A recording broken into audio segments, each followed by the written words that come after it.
yen sent to me nka na ebinom say eh does that mean say san krofo ne sika ne ye de chechiro man ya na eni ntini akasa wo ho enche ye bedi nkomo ne bisa say san eti ampa na ne yeti aye amesa kapani bi a ye kan sikase mu a wabin wo mu pa na oyobi nso a se yesi emfa chiredua pen na ne pepanto na yen analyze niema twetwere niema mfa konkrate mu ne yen onim papa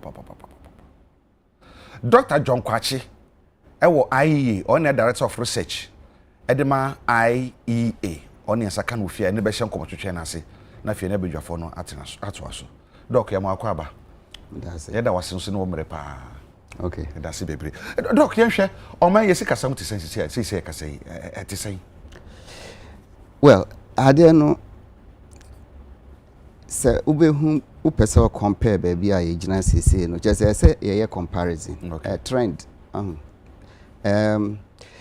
se obi o ha obefa fi say bia after covid no mniade baby a dey kokosi e na baby a dey aba politicians no just a base no obi ane nia obe select ya because e be suit no but me mom dey say me assessment na me try say me assess this government on American previous government in the work enti brown be fire economy in 2016 no na it saying and na by the end of 2023 I war actual data no so it saying and it's that kind of comparison na me okay so ebia government in power ni there or we can say bia if I kokosi say na covid any Russia Ukraine war ba mu enti e no de embe we say na but if you oba ni there aya there in fact say wo hwe major economic indicators na to say economic growth for instance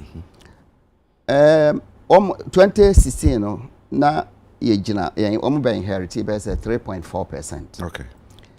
2023 we achi almost estimate say a better record 2.3. 2024 we na say be 2.8. It is our here in Sanoa na say performance 2023 na kra no below 2016 there. Okay. We share inflation almost be fine na 15.4. And na you said a shoot to court to end of 2022 cra 54%. But say no and so about 23%. 23 versus 15. Oh, name again. Yeah. Ti no so was through. We share exchange rate. Omoba be fire no na 4.2 cedis to the dollar. As of now, 12 point something. Ti no so no. Osha depreciation also it means depreciation no eson esen before. It is a wo hwe ne sa dia na well mean for public debt and so public debt and so na 55 point something 2016. The latest figures almost amaye na September and so far ma publish na eno 66.4. But no include debt restructuring also are affecting tina sisi abasa no because echo almost 100%. But after debt restructuring, the debt level number form tina about 66.4. But even 66.4 versus 55 point something at the end of 2016. It is also on the side there economic indicators nipi are deteriorating. Okay. Are deteriorating. But of course, a better than at the end of 2022. 2022, the near just inflation 54. Currency, no, if I call 15 crowd or above 15, and actually above form. Public debt nearly 100%, and as I say, about 66.4. And it depends on where you take the base from. When the politicians say, "Will be yeah, base no be take care there a best suit no but young economists need there. This is how we make the analysis. Say 2016 versus today. And it's ocean is idea, but it is most of the indicators are on the right trend. And that's a fact. Okay. Doc, yeah, share. Adia bakwa aban and I say from 2017 ba no. Na economic growth no said the okay na isikasam na ekosoro. Yeah. Na enyama ekoyie. Ebinom e kan say because say na ye IMF na ye wo sa abere nti no. Regulation ne anohyeto e de ma ye no. Na ye disanhye no so nti na eboa ye. It's just after say free IMF no mo an isikasam hye ase say eye basa. Sa na ebinom eka. Eye sa na tiampa. Well, normally economy no enema affected no ya na does economic performance nti and just one on America. Of course one be inherit IMF program and a place discipline on them because I no impose discipline on you nti ebema stability abaniade but as I think say a records say government nankasa no on their own no one try some be go further. Emma one passes our fiscal responsibility act. And no dear on their own no more choose some biasa. And we should commend them for that. And also impose 5% ceiling on the fiscal deficit. I think by the end of 2019 no more meeting. Just that you know. IMF program also was in place there. But almost so strengthened further.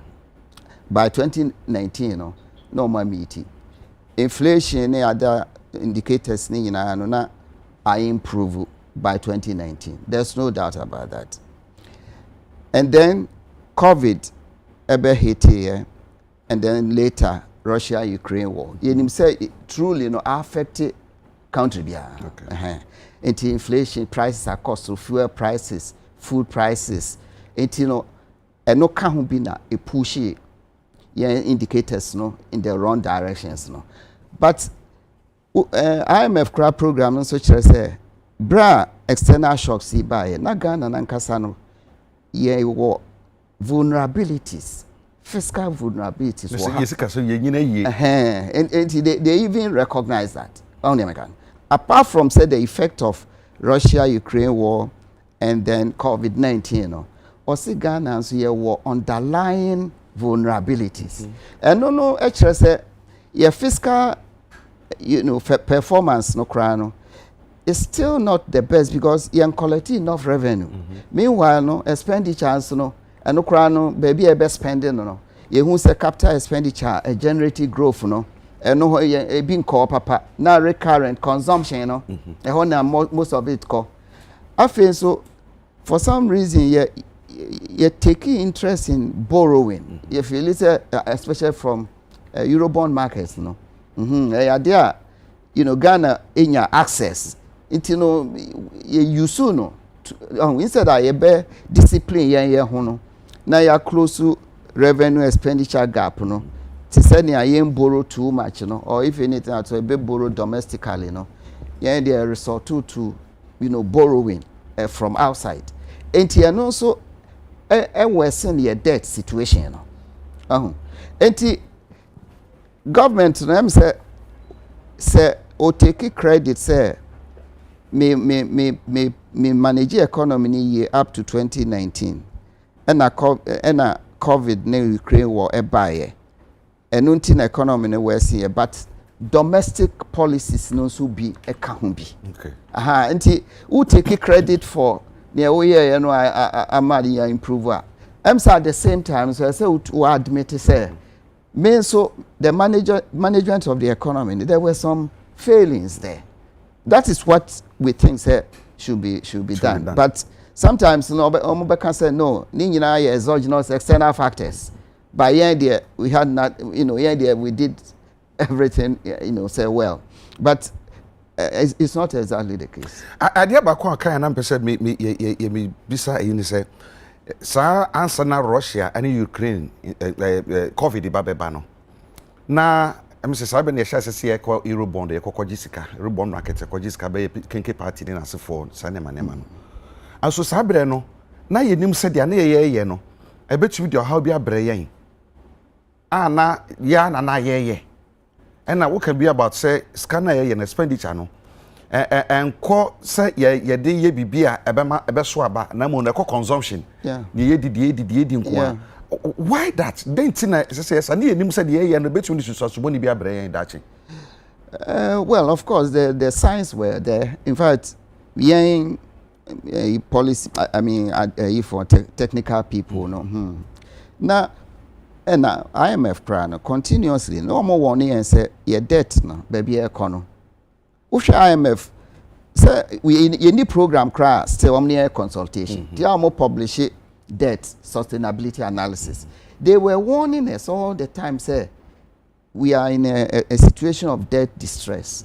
No more warning, but economic managers also almost can say, oh, we will grow out of it. Just economy will grow. So debt, indicators, GDP, yeah, the divided on your base. Into debt to GDP ratio, say, economy grow. Ebema debt to GDP ratio no cry abba from. They were arguing say, oh, ye use scan for investment in the identity. My economy now grow. Nature said debt to GDP ratio no cry and ye. That was one argument, but it didn't happen. Economy didn't grow, sir. And ye borrow. And now fiscal management and so I'm making. You see, who share your revenue I collect here.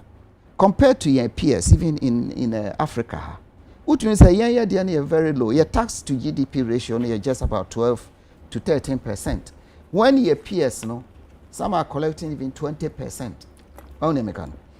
Why is it so? It is not because your tax rates are low. Because you pay tax, you say your tax is high. It is because of one more pay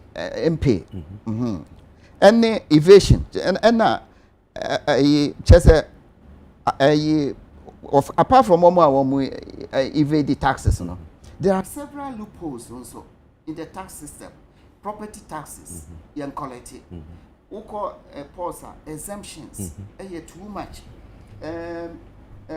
Money laundries, to make transfers through fraudulent means, money are there. It's going on. And am I a depressing a tax to GDP ratio? TSA you to me collect even more taxes. We do a natural resource revenues. Ghana, we are not a poor country. We are a rich country because resources are I want underground. Dr. Bamia crying in his recent speech, or can I say your gold reserves? I will know you are aware. Say a worth $10 trillion. He mentioned it.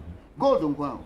Apart from gold, there were diamonds, there were bauxite, there were manganese, there were uranium, there were lithium, there were copper, there were iron ore, there were gas, there were oil. There's no other country. I'm not to say all these things together.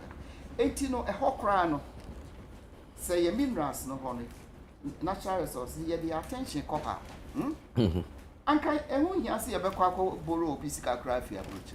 Ehun here. But say you explore, you exploit here. You companies, foreign companies ban no more exploit here. Now you ma far almost the entire output, 85%. Now you pay just about royalties and any taxes. How we put it together, maybe just about 15%. This is what has been going on. Why can't we change that? You see, we are not a poor country. I don't know how many times I said, Mekasa. We are not a poor country. We shouldn't be out there begging anybody for money. We shouldn't. We have the resources, right here. It is how we manage it, And I don't know. It's not rocket science. It needs the political will to do it. And yeah, rocket science. American. Doc, what can be ma? You might be no say you said that near expert idea, but so can say rocket science in terms of they and over so say. Sometimes in many people to say, now dear we cry dear. So for instance, I remember there was a time here, a corporate taxer, I say oil company, we move to oil. I would jubilee for this so much I call about $3 billion. eso mutia nso mutia ane ye ne na nam ho a ne nam ho a ne ye de omo call court ye de assembly call court on the I think 23rd of January 2023 na ya san twere letter at the court 30th of January say assembly atwa ba fie ya twa ba fie a na dwuma ko de ko arbitration UK I was here Coco Chiska over $118,000 and send ye file a document. Ye file document you will move more and you make quite the arbitration. I say yes, some of their bagana has say as some Ramianka. Ya disika. What be 2 oil? There's some of the my crown additional oil entitlement to be a some day count no crown and no crown man shadan to your papa. Yeah, you disika tax collection was something I make us as someone.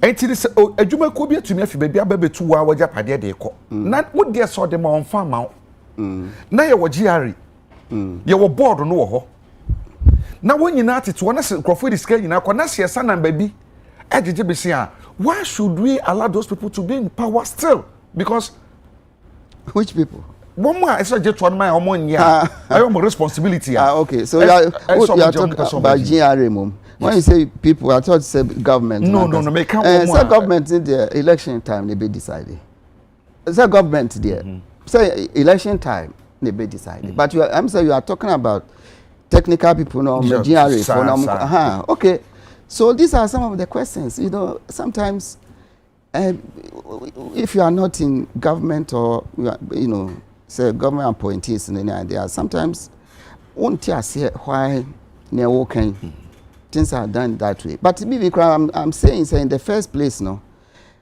contract na you know almost sign no and favor yen in the first place so taxes are all can say corporate taxes you say because I was a member of PIAC I monitor petroleum revenues near there and he came up say oil companies need pay no pay corporate tax in the first 5 years or so now more produce oil until you besides say adentra almost say almost no capital buy in the first place ebe explore ebe develop ade no enti no government emma almost tax period no say almost fa recoup capital no enti for the first 5 years of the operation, so corporate tax no money you know.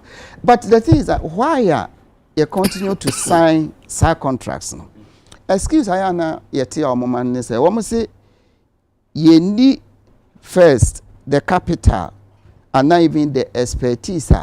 You bet me the higher exploration no ourselves. And until na the foreign companies neighbor, no more best sink our capital.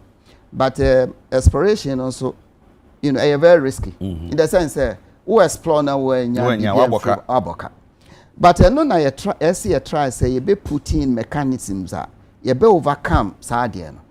In fact, it's come out say your geological survey department in the crown. You resource one.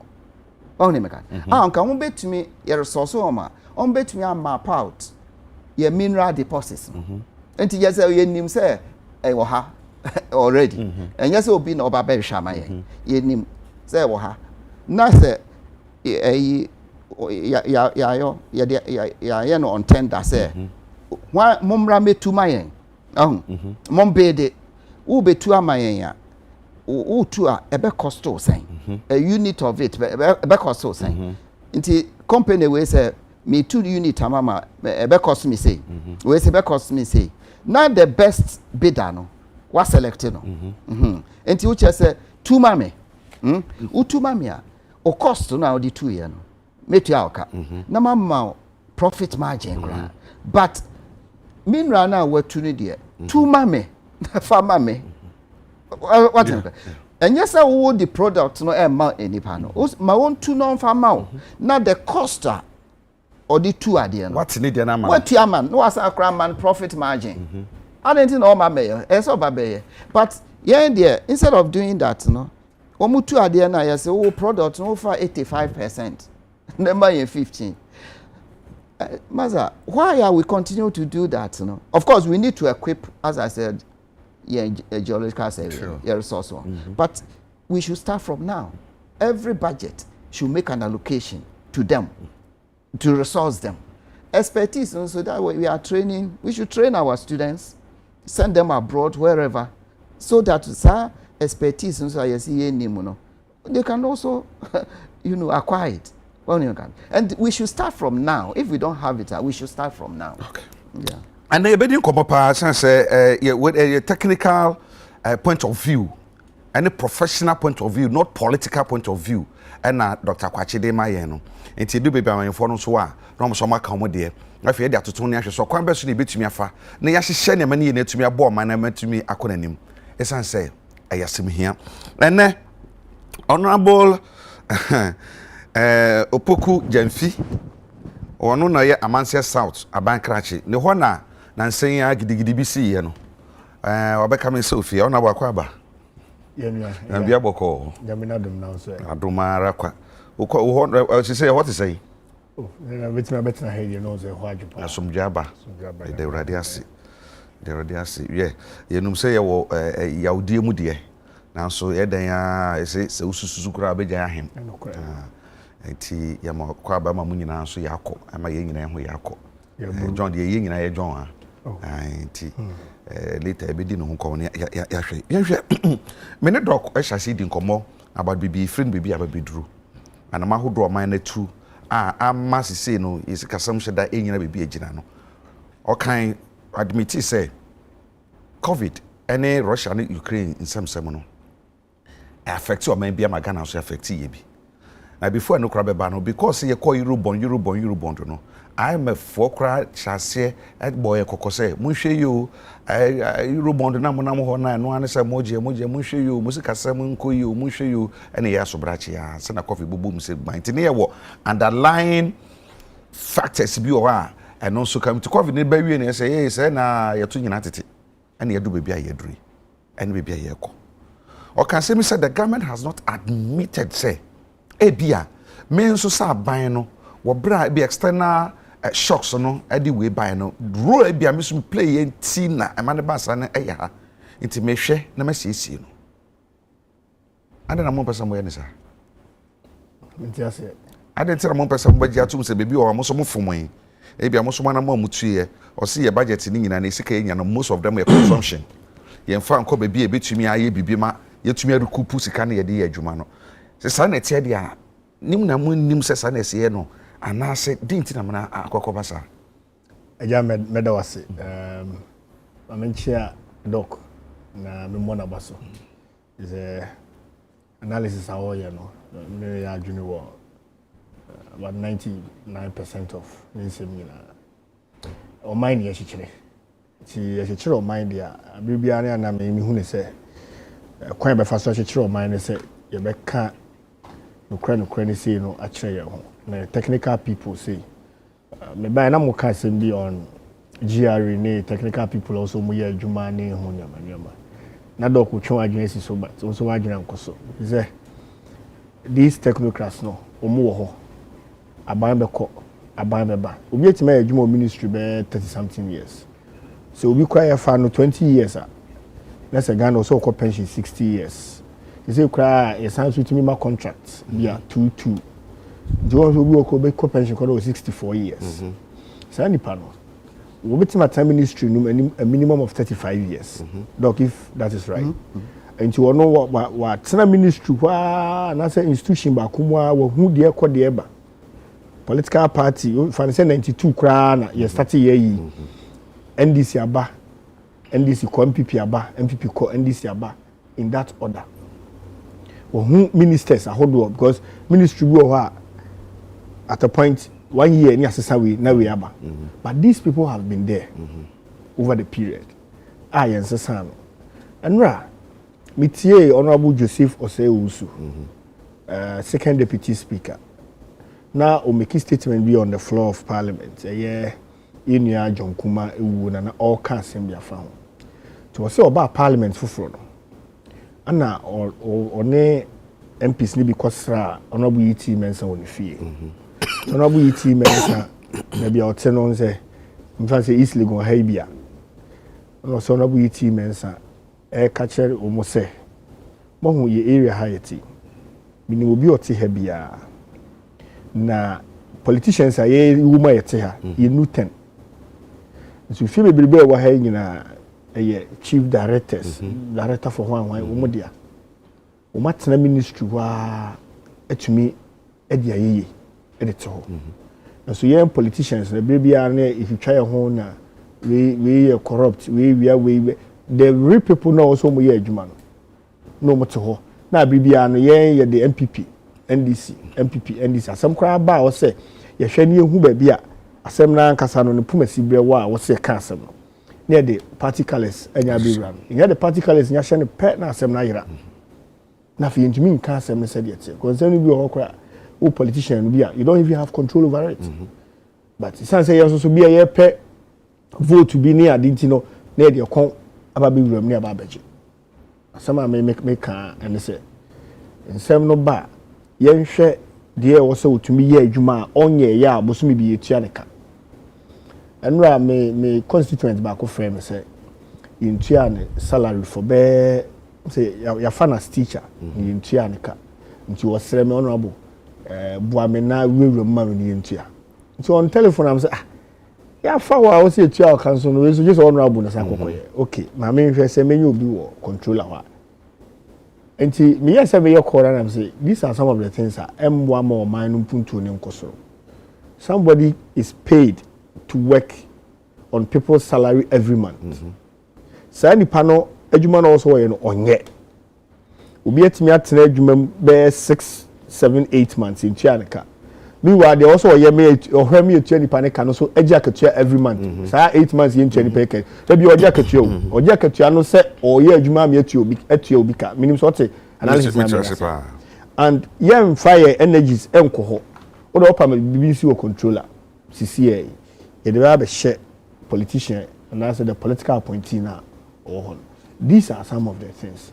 Ye nipa so far as say a political party sebi any robots and ababetna abamu ebu mine de na ye nipa de e dey amfunso ye ho ye ntumi metna ha mintumi metna meka se bibibia akoso a o mine sika sam nkoyie ni ade no ni nyina no ye de ye saints sacrosanct 100% ye de amfunso bi e ni ho da bi mpo se bia brebi also utua sika bi timelines dokuna economics se timelines bi da ho no wantua kra se so ayemfunso se wo se dividend sika bi na okokwaje na time na ho no so ankwaje a epa ho a no so ayemfunso enti it cannot entirely be true say bibia na ekoso a nyema ye de enyemfunso no because nipa so far say ye adwuma ni ekọ ni ebe any time am de ma me kra no say me balit enyemfunso ni bia no exactly enti ye ntimi me ka say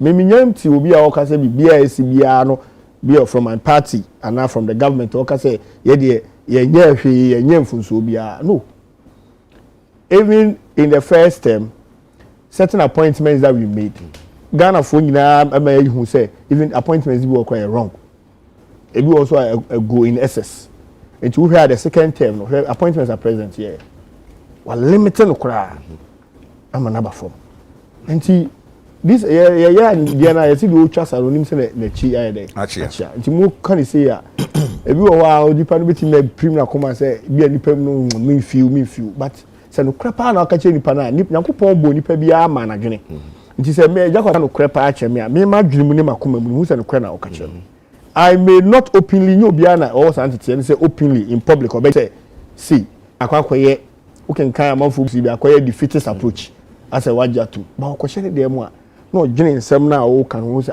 why na tan sade we dey say binya opportunity bia bi o say me no he may not directly say eja kwabena futu o de ma me ana say o twi manim na ma me ye ba bo say de na wo ka no ne ye sade woni say do baby so a we don't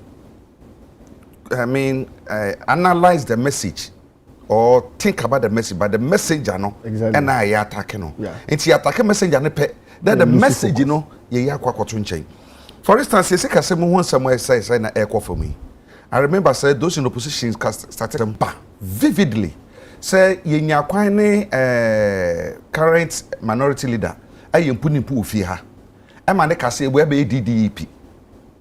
O kan kura ansana aban e de ba se ba be o ka wie na o mo rubbish no sa by reality no e be mu so ampa enti onyi ni se edu ba bi a ayobo apayo esan sa de no nipa ne ka no ye nimpa betuma ma examples bebre ye chese nyem aban nko a aban bebre aba ko nyina ye ka se we ka wo position nti no o kan ya o no wabo agu o kan no wabo agu but the end of the day na kokokokoko ba na samba bi si yeso eno mo shada na mo ya na se de ya yen shada ma men kan no kwenchero me meti hey me nye adwuma of finance ministry I am part of the executive though me chief executive of a district nim bibia e koso wa aban num 100% just as obi ono eti ministry bi fanese obi ote education ministry ubi sana sem ewo energy ministry no yana agi so nim bia koso bia na nipa no so nka no kru chantro because you may not be privy to certain documents. Yes. You said they can. Eje table ya na mo table no so na wa sa mo set up bi no. You live in Eba no. Back and forth. So kai conversation me nemo one minority MP ebetena ha.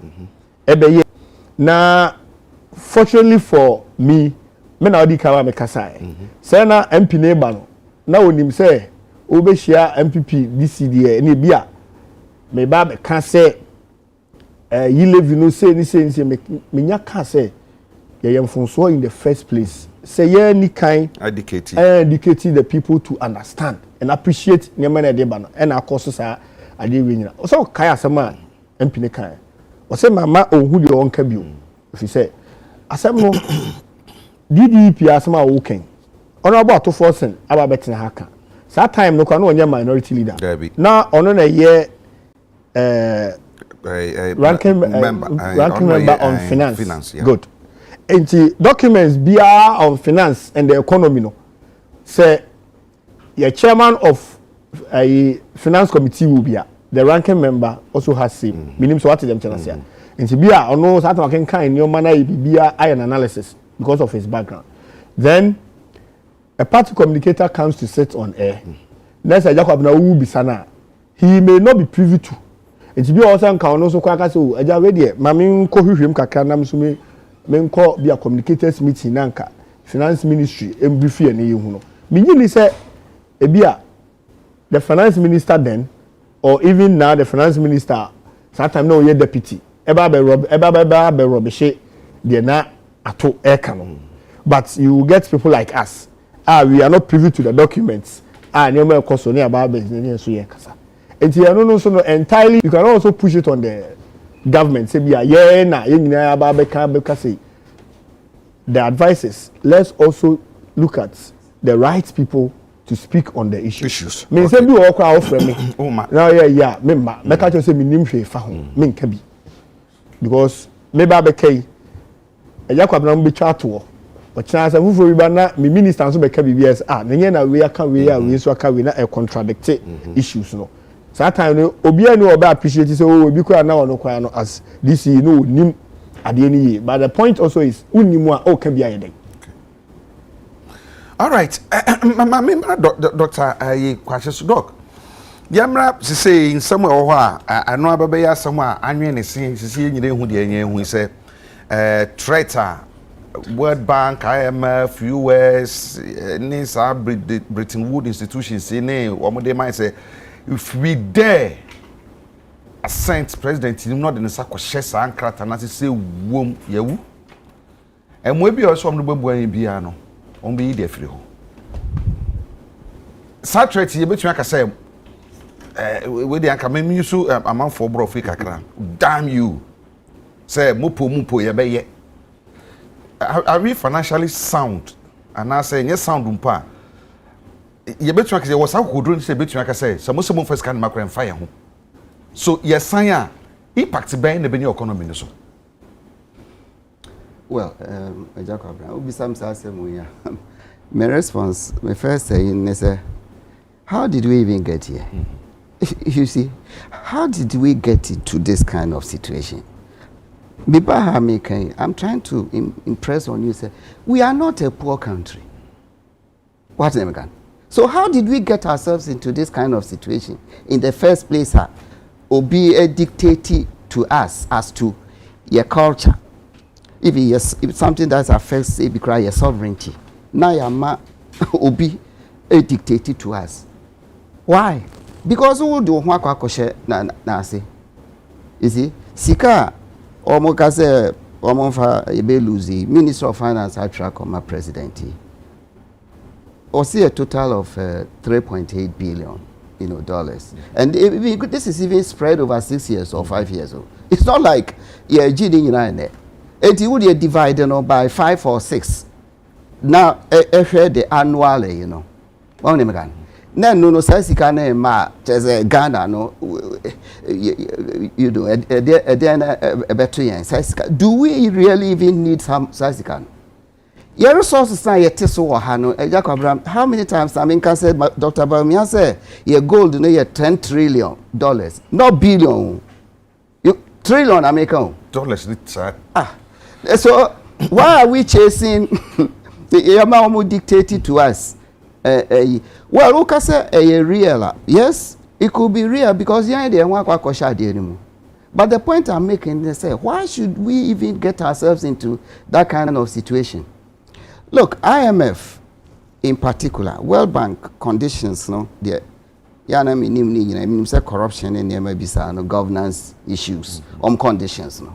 But IMF, the Obama side, IMF me join for 10 years. I know them very well. Obama side, the bit is conditions, conditionalities, no, cultural issues, sovereignty, and no just figures and maybe structural reforms be our say and yet or culture and yet or governance because sometimes homo bahana transia civil society cry be some say now then government or ye be can say the size of government yes so Adentina, ABI, I'm twin country, say, reduce and say, no, a hodier, there be a hodier young cohort. Okay, we are say, oh, a hodier, a young cohort. Aha. Now, a then a failure, more cultural side. Only can. I mean, as a country, we should be able to decide your own cultural values. Others, most of America, for more own cultural values. We can't come there and dictate to you, say, more cultural values, no, more fun to enjoy. We can't do that. But yeah, because the idea of akosha or masin, and almost dictated to us. Well, even though LGBTQI plus, I don't want to come here and discuss this. One. Me, the way I've seen it, I can say at least 95% of Ghanaians a year against LGBTQI and are in favor of the bill. Yes, the voice of the people is the voice of God. I can say that voice, unanimous voice, also the voice of God. Do you get me? A culture. It is almost threatening. Well, so if we are not prepared. Of course, immediately, your own resources, you to mobilize it that much, But maybe I'm talking about medium term and long term. And I say you position yourself such that we not happen to us, again. But say the president is in a dilemma. Or sign, no, I'm so be denied this year. It means that there will be more economic hardship. There's no question about that. And it may be as I say, or conscientizing Ghanaians and say, Messiah, this is what is going to happen. And then we all accept to say, damn it, sign, we are prepared to bear the economic hardship. So, or science, or science, let me say one science hardship. Or science, I am sure, say, no, me say one science. Or science. Or science. Hardship. One science. One science. The people, the people, and so it will be against the people's voice, the people's demand, and it also can lead to political consequences for the MPP. Woman sama omo kan yi no. Finance minister de akame said say no twere niam de kwae no. Yeah. Me so wo de watumi akenkan mu. Me kitakra wa ha. Niam ben na wo mu a wo gidi say anka hu hia kra say ye ka wasem say ya no kra say ya mpa say ye san a omo fa ma yen. Go can say IMF no World Bank dey touch the omo. No, or say World Bank there no annual listing of her a total of 3.8 billion. Or no say yes or sign this will not come. Or sign this will be suspended. Or sign this will be suspended. But minimum document kwa or no kita no on the World Bank na sign. Me the IMF document in there me will be. But World Bank there need there me be. Inti minimum conditionalities nso a ewo ho a minister no refer to ha no. Wow. But oba IMF there no and the oka say even though it's not conditioned on LGBTQ no. Also almost a basing on and condition on say ubenya other receipts from other donors no. So IMF for say debt restructuring the crown with credit external creditors no say yes successful and nti say one sign na say when nya the other then IMF also can say because you didn't get the other so men so media no be affected no sa no chere it just and yes LGBT condition no ankasa wo mu but be my who dey omo external no tumi say you look at the DP yes ni omo dey tumi anye ni any idea na say be affect and so IMF there no so san worker African Development Bank there or say there my promise the be my yes san you answer you ti the omo yi omo afri mu enti and also Germany and so declare say omo there yes san pa omo my omo yinyina omo my and also our influence your European Union also enti no between influence European Union won me kan enti ono advice say between anka president on suspend the idea no oh now say we go ahead and so idea me pay we ayi we hun say was you go ahead to sign so now the consequences so beba no omo suggest some mitigating factors measures say between take you see to mitigate the fact say donors no withhold omo disbursements no enti maybe another idea say you pay attention to ya beba ho nya share suggestions or the my no na fi ya tumi na the way the message document if we a letter Minister of Finance to the president prepared by who me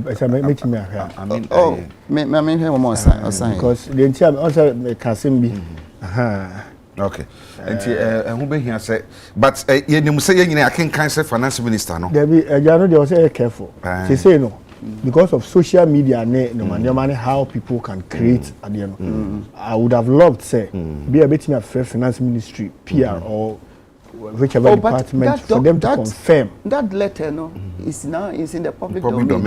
They haven't refuted it. And they haven't also confirmed say if you they have confirmed by who the time make us say my checks every ministry and they are saying say a draft reporter or more prepare I don't know when could do president or like a draft obi answer obi am approve and obi document but finance minister for ABB at sadie a draft for now you cannot speak to draft documents me can say but you to me speaking to it grana finance minister for a draft to be sa ho na mo no man sign ma abonten but there is someone sign but man draft to and what mean kan ho asem because e bi kwa na o ma nya amfa nya adwuma asem ni nyina ma te da so dwa be wu no nya wu ya nti ade ne de da ho na nya careful ade ne de da ho ba in discussing it nya careful na me say ade ne da ho na mu no pie ni pie ma bonten nya sa na te a draft document nti da ho na mu pie bonten to confirming free either the minister or the PR department so very important especially when we are discussing it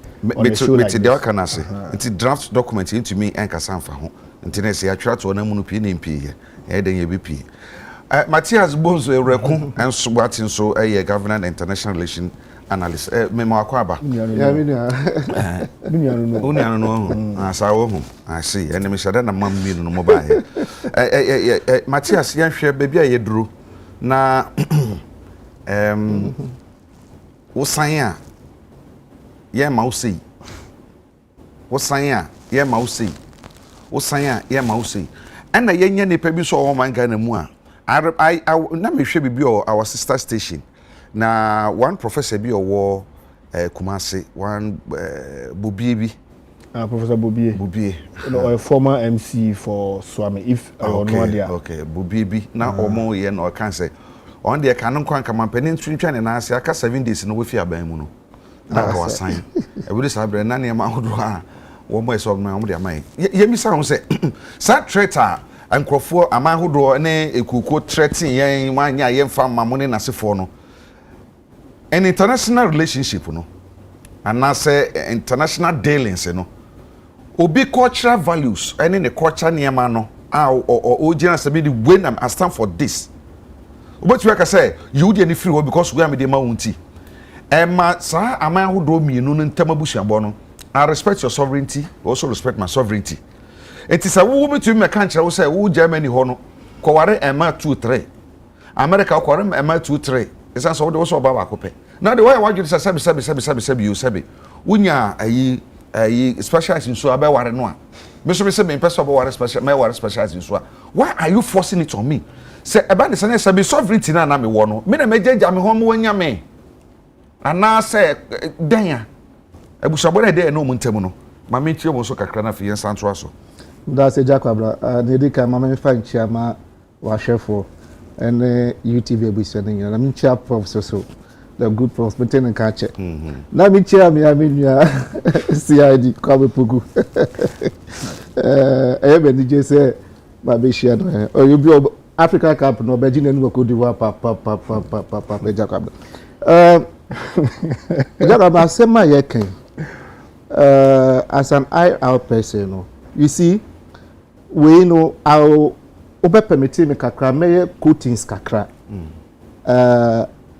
The first president of Ghana, the first president of Ghana, Dr. Kwame Nkrumah, I think say he foresaw these things.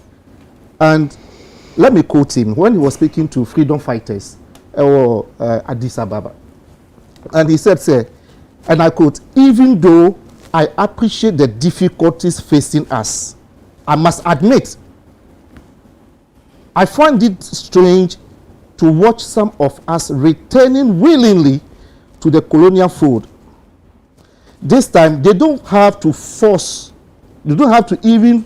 They don't have to even force or have the excuse of being forced to be subjected to themselves.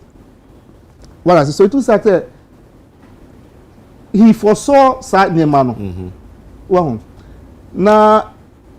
Yefa IR cry emblem. You see, in IR, no, your your friend is soft power. And in soft power, no, you will maybe to say o culture, football, game. It says to say about African games. See, omubia no and drama start to shatawa kwato no. You be a friend soft power. For example, African Cup your boy, Cote d'Ivoire could win no. A soft power. A mine, and Asia, and Asia can see. We call it soft power. Remember a perfect example. When you say World Cup 2000, maybe I ask so, but World Cup 2018, Emmanuel Macron and Putin, Ejinaho, issue a talk, but Croatian president no, offer umbrella, so uncle umbrella nasibi. Not on them, not all hagi ni players, no ni say na. And even when players airborne match, you know, one presidential area honum, not at the crowd ni. Well, we call these things a soft power, and maybe a day yet. But President Akufo-Addo be there, no. The inaugural speech or Kasembi, sasem no. I think say. And when he say you better come back to the Okaino. Or say being a Ghanaian must stand for something, not that the holder of a birth certificate or a mere passport. Being a Ghanaian must put certain responsibilities on each of us calling ourselves Ghanaian. Ghanaians must stand or have or must stand for something or sign up to certain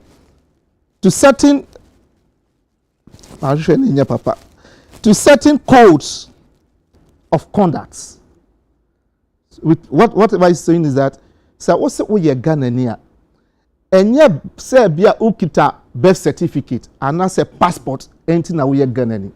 But every Ghanaian must ascribe, or you should stand for something. You should be conformed to certain codes and conducts. A trace ye Ghana for Yesu, Yesuba, ye kotra ya mamre no enunye. Now then a constitution you cry eka efa sadi we eka hwasemi. Media kwa mpokuti ya no yemra. It will be ma katra. So send the professor can 90% or sa Profono ye fra ye ho Ghana for sadie no ye ngi entu ye fa ye culture ye fa ye religious stance ye deba de Christian, Muslim, traditionalist, independent stamp dua omo nyina bebo mpa ye krampona ye ngi entu. What I say into ebeye din pa se wa endembremu President Akufo-Addo ebo ne ho samra ne ka se ono ne presidency no ne first slogan ode man the presidency no Ghana beyond aid.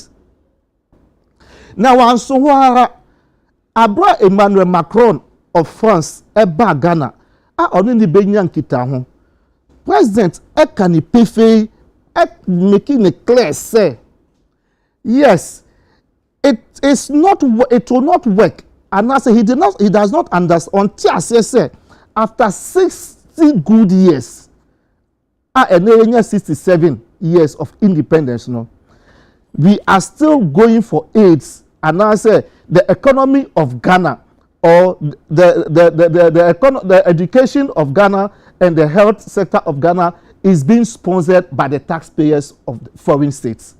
He made it clear. What I said. Into and say as the way no akasa Akufo-Addo oje no ebo no sambrane say on Independence Day his inaugural speech 2017 esi na de no okasa he is proud to call himself a Ghanaian. He is proud to call himself a Ghanaian. So if he is proud to call himself a Ghanaian and he understands say Ghana as a Ghanaian, when you say you are a Ghanaian, it's not the mere fact that you hold a certificate, a birth certificate or a certain passport as he calls it. Now, you should be able to ascribe to certain norms and certain rules a constitution is no then he knows to say I didn't say wo pasia and I say wo sa shasia sika bi na ye pe no yensa enka no it will not work because he has made it clear he made it clear to the world in the presence of Emmanuel Macron say it will not work, and we going out to beg for arms is not working and it will not work. And I think say Tama President Akufo-Addo Emman inaugural speech in 2017 or 2016 I was so happy. I saw the spirit of Nkrumah. I saw a bold leader. I saw Nipebia. I said he was going to take us into a new path. And Osha Macron or Macron Kasawieno, Macron affirmed it. Say, yes, as Africa, you are a new leader. Or person or the Africa echo baby. I mean, you can Google it and see what Macron said in French. Now, for the lack of time, into now face say, President Akufo-Addo, I know the difficulties are a woman. You see, it is because of say you will be edgy. And let me give you the benefit of the doubt because he's been a diplomat before. What I say? So me Santa say can't say same way as an astute diplomat or a foreign minister that or the president when him stand into, I think say it is a game. But in IR and I say in winning now, whatever it is, no be should be about the interest of the people you are leading. The first thing Akufo-Addo should look at, the president, His Excellency should look at for, is the interest of Ghana. Where is the interest of Ghana? Where lies the interest of Ghana? And I think, say, that is what is guiding him, and that should guide him. But also the total, the sum interest of Ghana, and no, I say, or the year, or the NCBC, and also on finance in. But also, no, say, I think also things say. We are in March, and your parcel bill, is it on the 27th or 28th March? February. February. Mm-hmm. February. Mm-hmm. I think, sir, the president also is missing an opportunity. Opportunity be not missing. Sure. 28th February, mm-hmm. 2 major calendars, dates in the history of Ghana. Mm-hmm. The liberation. Yes, soldiers, some demands are you shoot to 28th February. Say that 2 year coin. What I say? You know, I was in my mind, no time I say Parliament passes Agya. I said, wow, is it a coincidence? And I said to the spirit of our forefathers. Nanado could deny no grass speech. I mean, he called them. What I say? I think so almost passes on 28 February or 27 February, you know. We should all remember the toil and the suffering of our forefathers. They always say, yeah, Ghana for your dear home. When a Kwabena Nkrumah so called we say yakun Agya fawundi.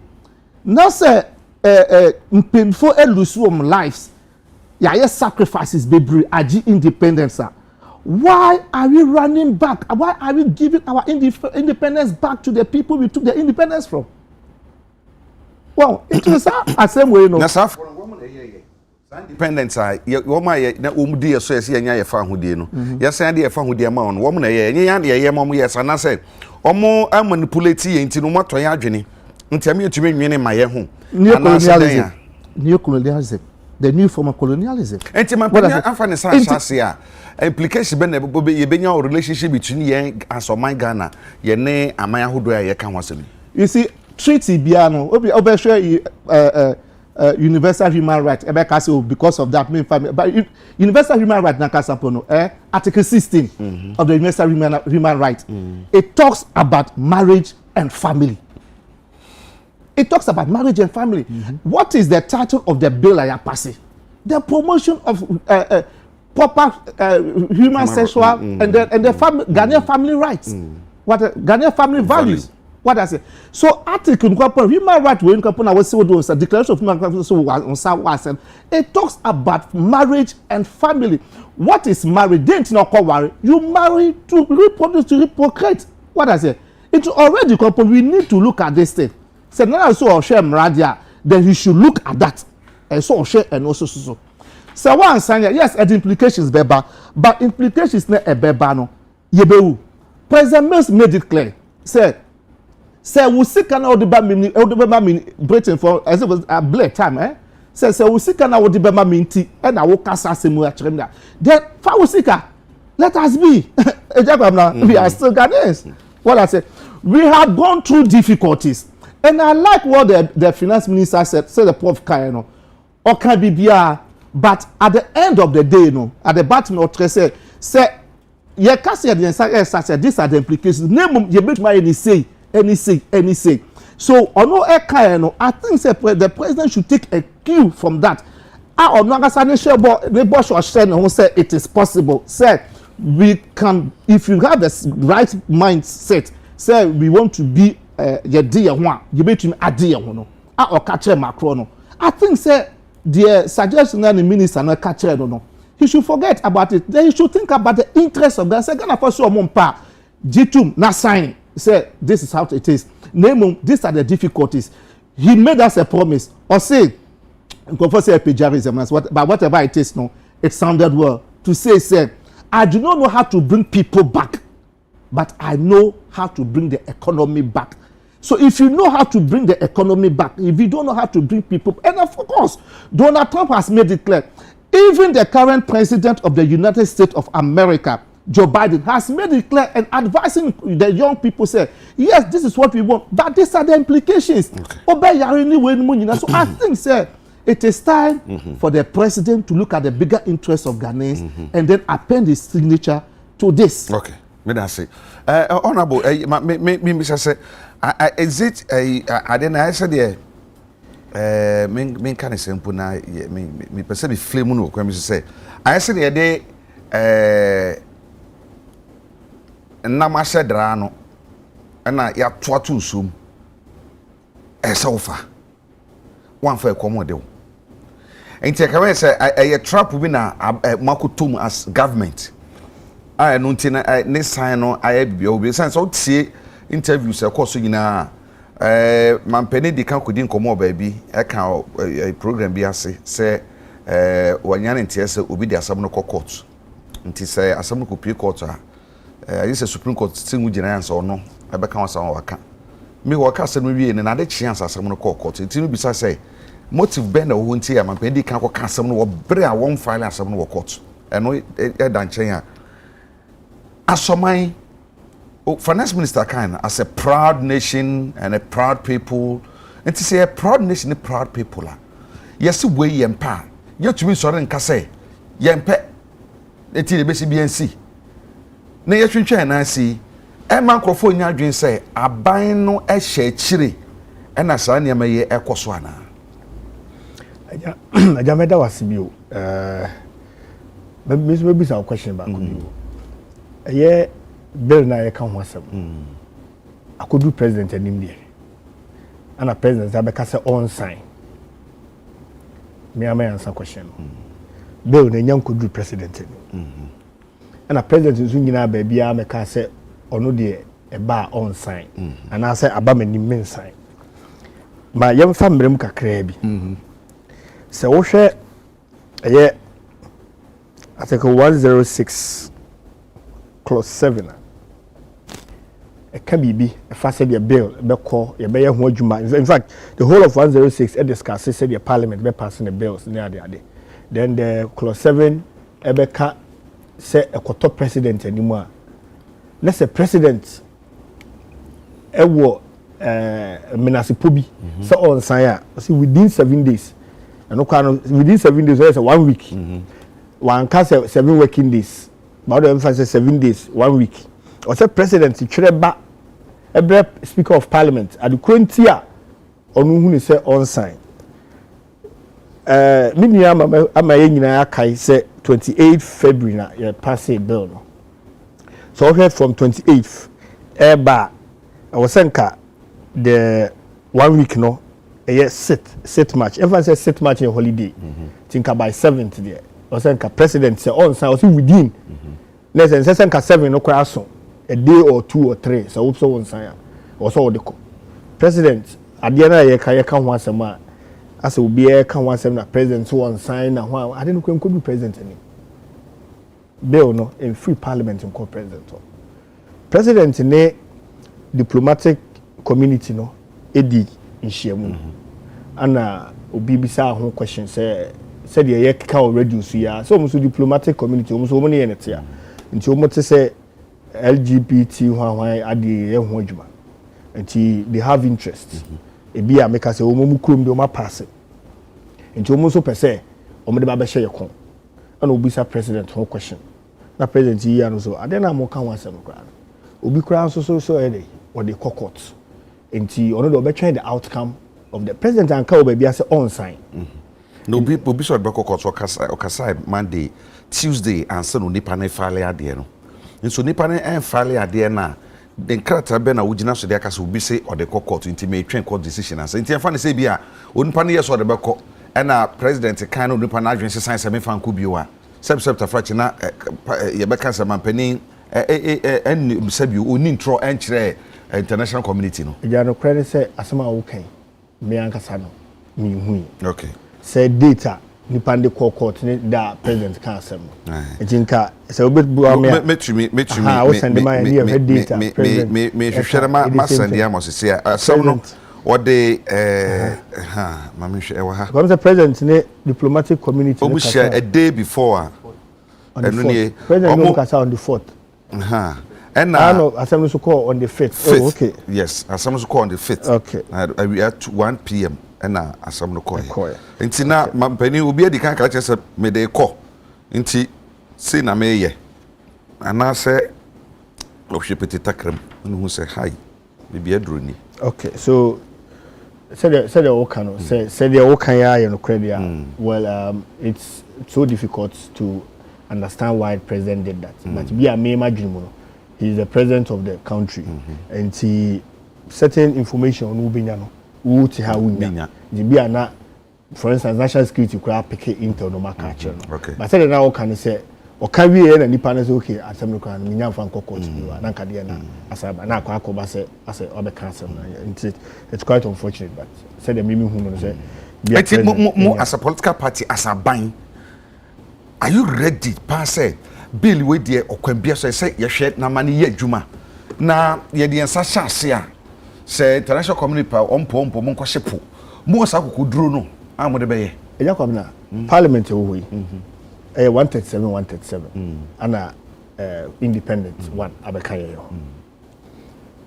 ye pa 137 no ye the MPP ye dey 137 NDC dey 137 what is say member of parliament be all representing MPP eto abetia bill na and mantimum exactly, so that is the position of the party because omo mo ho represent here, and I mean what the quantity as a can na yentumi nka asem ni eja omo a de bill no pro supported bill no the private members bill no na MPP MP se wom NDC MP se wom enti ye bipartisan ade nti me yi ni say NPP as a political party they are against it.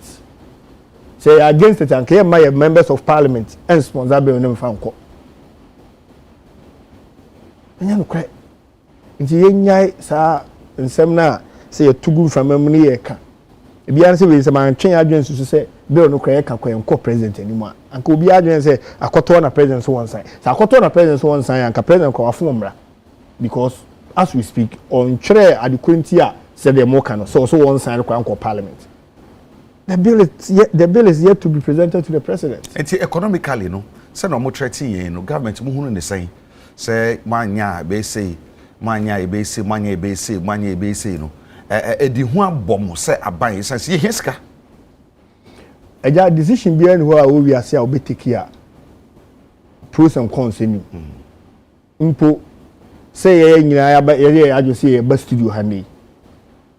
Me as DC and me were year I wasn't ka mitimi kobia no pa but my sacrifice say me ba ene mo be din komo ne Ghana fo din komo nti decision bi obetake bia no e den na nso ebebam nti going forward no yeah as a government and then as a country ye nim and especially so when international community na di kan afi o mo say actually say this is what they would do enya dia say you say yeah see you suro say be a we be see because you nim dada and you just need say obey shock absorbers bia say we free so na be show for me betimi ai dey assume exactly so and then say me kwabuku ameti anko na bia ebe kame Agya Kwabena also will be back but if you know what you are about I say assembly America say a bank cry now drew asafo you are station where omoye ina udru a ye pai takwa de ye pai pristia go so here omo pai but won fa bag free no so wo kon kan nti wo bedu obeti dede ni nyina regardless of the cacophony you will still go and sit in a kraka dede na ntumi antwewa ankwantena takwa de ka mu dia you remain focused unim de wo ya bibi we no and destructive so the end game is or mine ye nim say we na ye maye nti saa ne man e beba ho ne de they are expected na ye kan international relations and international laws ene ya ma ayi nka me ukọ constitution ma ye nyina as oman bi o wiase bia no e de nsa akọhye international treaties ase but oman bia wo say the treaty international treaties ye as oman Ghana ye ka man na ye ko sign international treaty age se san ba parliament e ma ye parliament e gi sa amra na yakọ sign tum nti no che say international treaty bi wo ko akọ sign na say no values no norms ne wo culture no nkwa you have the right to amend it. To my more example, President Mahama time, ana Guantanamo Bay sa omunsa se bi ba okofa o mobile. People were of the view say, and in fact that is the position now because Supreme Court can say at the end see no international agreement international about so international agreement o my Ghana any US for assign into your say and ka you sign we in parliament for ratification near G2 it sounds say amendment you know me am nua panyin na bi any maame ba ko e de call court ma Supreme Court e ka say there be yensan fan ko parliament na parliament and rectify the agreement. It is the foreign affairs minister now and the ladies had in the call parliament. They say agreement impo etimi ayesa me kama Agya Kwabena ye ne yahwefo nyina ate say ye Ghana ye nye other countries na o sign international treaty automatically na are reflected awo wumre ma na ba ba yemra no Ghana de ye say ye free dualist states ye nye monist nti ye sign international treaty bia na e wo say ye san so de ba ye manum e ma ye ma hyebedwafo no enso ba bagi tum na itima ba be ka yemra ho that alone no should tell you say so o sign international treaty bi na oba na against o values o culture o norms wo o man mu a Parliament of Ghana no enyintum you however have the right to make certain amendments before the parliament no ebetumi age ediatum I see me that say lawyer sorry doctor yenhwe mampani ko gina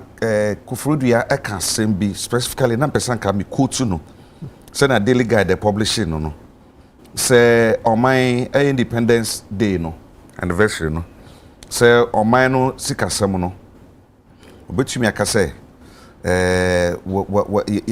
wa manage economy ni ye we so sikasem no mu ye nti mama obia ensuro me try say metumi anya say the paper report no pepepe na metumi aka na nkotumi nti yehwe oman sikasem bibia ewo no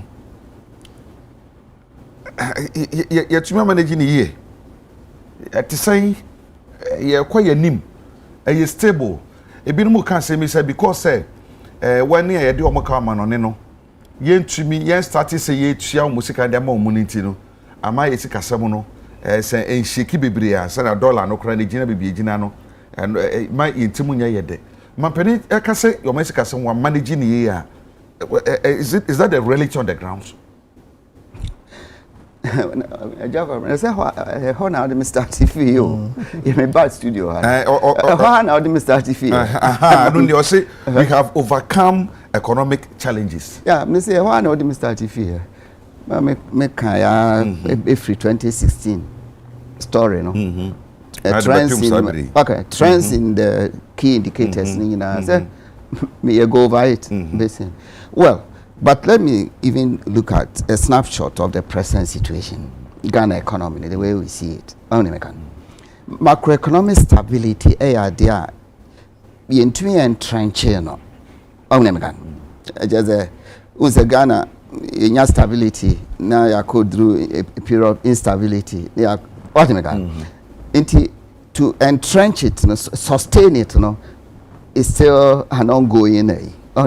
Nkanoma ya ba IMF program asina help for the 3 years so they are stabilizing. But after 3 years after program period no so no now it looks like you call back to your old bad ways no now you are destabilize the economy no this year for instance I mean election year a year a be a major test of your ability to say best sustain stability no because say usha your history say every election year no Now you're destabilizing the economy. No? You're spending, so much deficit, and you're borrowing, and exchange rate, BBR, and you're destabilizing. No? After elections, and you try say you will come back, kakra. Now if eventually you call IMF. The person which say some macroeconomic stability, no, you to me entrenching, and yet situation will mean to make us say sustainable. See the no a stabilize kakra no. Look, we've gone through this thing. Just you go through it.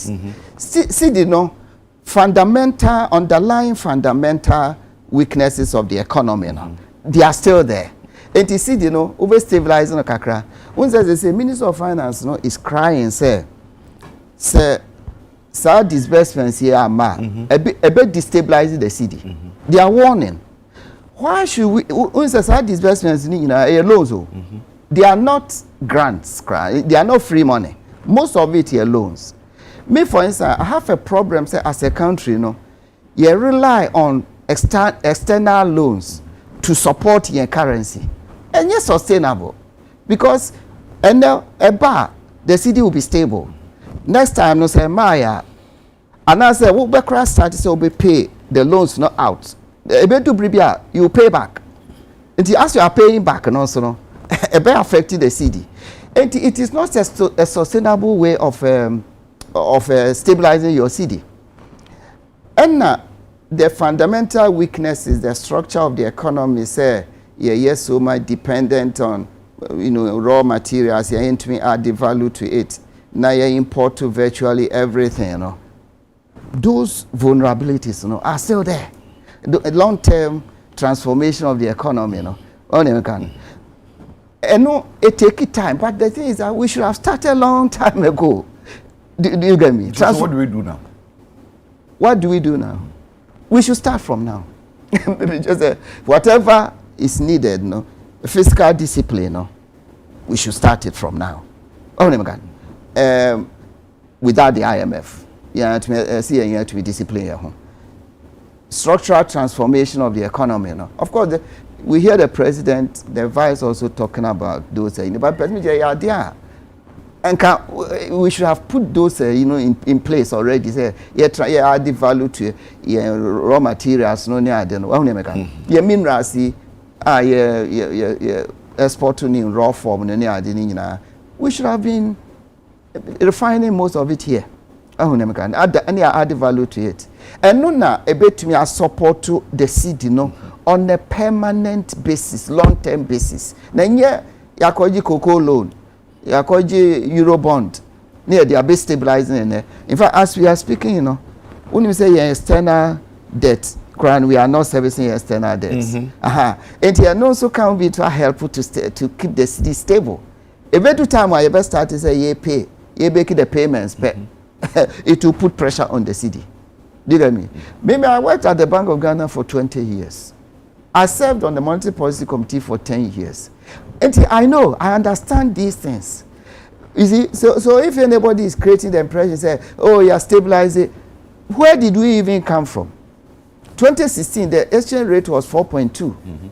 So say, you are stabilizing at 12 point something.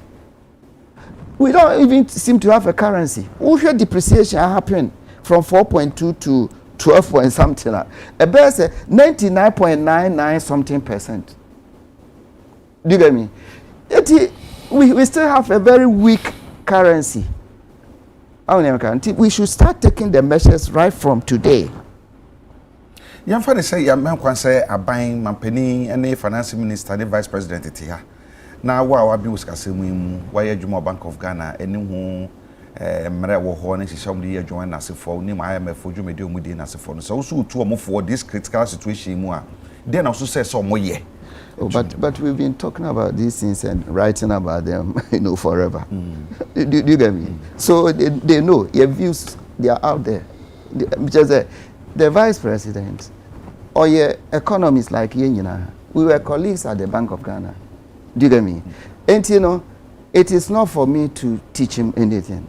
He knows or he was a central banker, just like us. On him, the implications of central bank, lending so much money to the way a bit destabilizing. He knows it. Is it? But when you are in politics, me politics neither. But people tell me, say, Dr. Wachi, maybe I mean, who call politics, you behave differently. Maybe they are right because me be that. Maybe they are a professional economist and I'm outside politics. So maybe I can these views. But all our practice are there. No? Maybe you face a different kind of a. For instance, the vice president and Nema or going forward, so obey. No? Maybe I responded to them and said, most of them are the things and can expect to say or obey. But was he couldn't do it because you're just a mate. So maybe obey the driver himself there. Obey. Is he? And I can't advise on that, that the way I know I'm repeating or hey. You better entrench fiscal discipline. Okay. You better transform the economy. You better add value to your minerals. You better take ownership of your mineral wealth. Because we are not a poor country. We are not a poor country. We are a very rich country. We are sitting on natural resource wealth, which is worth trillions of dollars. But above the ground, we are poor people. Why? I don't get it. Doctor, I don't get it. So or getting a ye, as I said, the etisono, so my penny crack kind. Say yet is castle, now so a comedy. And see a sort of frusrana, and a so. A year. Dachi and a bachelor. Young question for Frosana, Mamma share National Cathedral.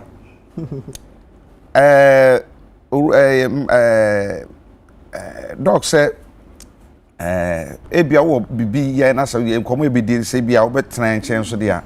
Okay, and then say, your mom who Dr. John Quachi, Dr. John Kwabena Quachi, my namesake. You better not say, Papa, say. Watching the bread. In some of your can or no, what been with why you bank for Ghana 20 years, and I am where you want 10 years, and I work just PC also 10 years. Oh, you are. Until a casses can say more or being for our being passing, say, no, yeah, Munina, Moncam, only and catches to see a Naka critical issue with your Kuno. Until every way here, financial advice and financial Ibiano. Now, down my button suffer. Yeah, I'm an been himself, friends of Banso. Menso, that's it. I know my become one of them, but I live back one person, can say briefly, say a share programs now. You who say most often, panel now, more assemble, a year. Party people, communicators, and they come and speak about virtually everything. Yeah. Maybe say no way. There are certain issues our friends and me did to make sure say me need expertise, me competent in it, me an economist. Yeah. In fact, I say me buy it because not because of LGBTQ. So I say no, me this and make say me, but because of the economics of it. Yeah, who some panelists, they will come and try and portray themselves, say they understand everything, they speak on everything. It is not like that. And sometimes, if it's an economic issue, we invite some of us. Okay. For instance, 24-hour economy, we invite here. They are explaining the concept. Me MPP ni me NDC. To me, their professional view, I'm their mama. It is MPP for me take BBF from no ma take. And this is what I'm going. And they are a paper. When you doctor to your fool, ask what can young corner can you probably can I say? I am a dance to say when you're mujidi.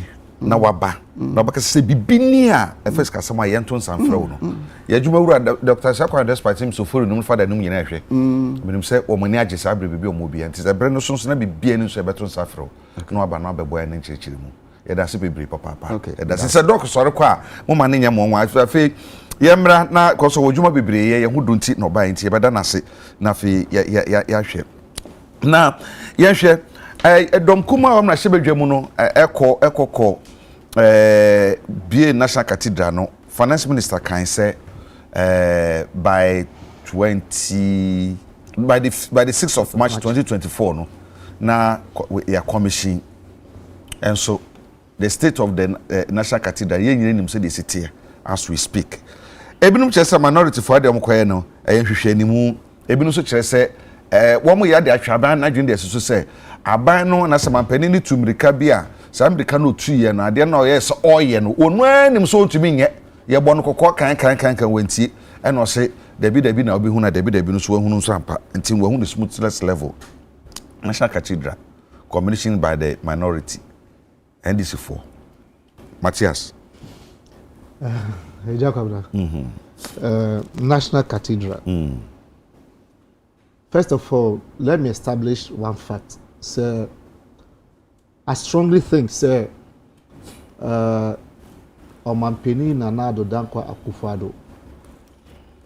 Boshe na Oshero. I mean, Archbishop Duncan Williams Ebeka Chere say a personal Boshe Ananado a share ni maker nyame. For me, I think say a year adwempa.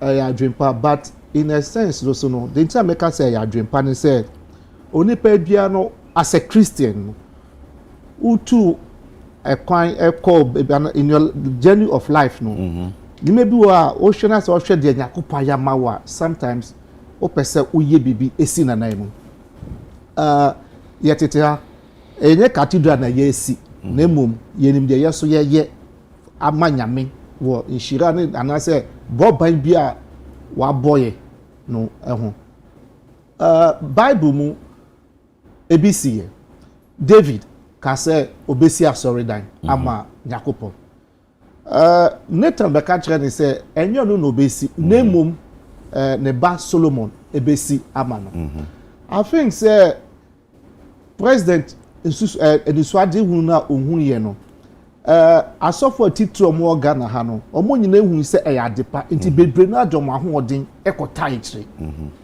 na ade ba ko soso a mate ene sɛ is it osofo odi animi kra Kusi Boatin. Ejidi se ebia a Christopher bebre na edina nado nhwamo. Na I think say in a way no so no. Menen be ya adwen kakra as a Christian bo bia me free ba and say na me metin ase no. Owaye bi wa sha ase. Say osi ama we ba he was not only looking at asore no. He was looking at a big he was looking at it as a bigger picture. He said yeah ufuboyi aye wo Yamusokro the basilica is Yamusokro no. Yesterday bibi say wa ha ankeye. Na sa basilica is Yamusokro Reverend Dagwood Mills ekoho. Nobody ahwa dance bebre kyerɛ sɛ ɛyɛ ade papa ɛyɛ ade a ma tourism a boost to tourism so because people go there to go and see. Me ko Abidjan for the first time. I drove all the way to Yamusokro to see it. Sankenya bi wa ha ankeye. I think say mema ye nhwe bibia as politics. Sincerely.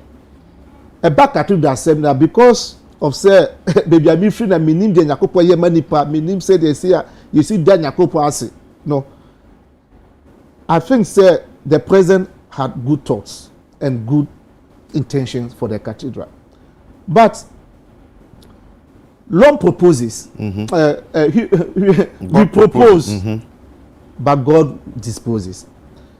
Be na timer finance minister then the Foriata Eka say by 6 March 2000 for the baby no. Na ebia na ACBB so. And now the kind.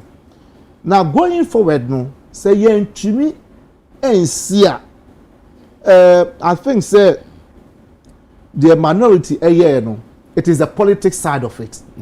It is the politics side of it. And in politics also no bibia obeya would best score points no you do it.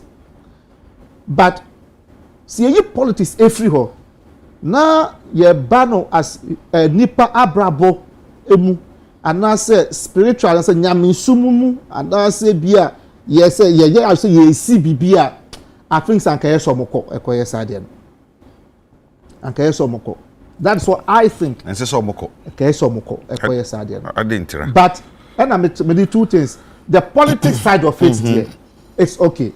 But yeah, shano spiritually say nyamesumua and I say bia me I say me nim say yakopo boa nipa ni nyama na akaye so do two things. Politics side, yes, it's okay, you can do it.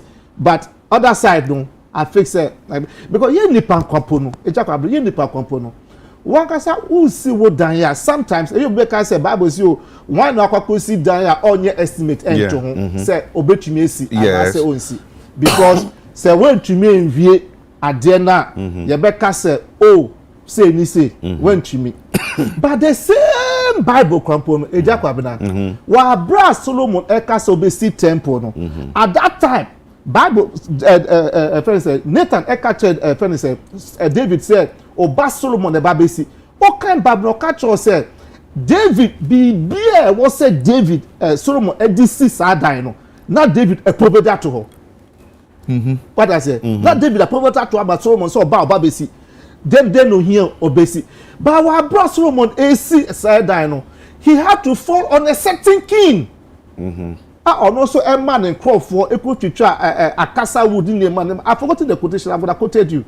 What I say, fall under on certain kings, say, on also Ebeboa, Emma Idanesi. You for me, I think, say, the politics side here, it's okay. But on the other side, I strongly think, say, my other worries, so Ebe say, maybe, more quiet. Why? Because they feel, say, Ghana for Sika, Aquacodim.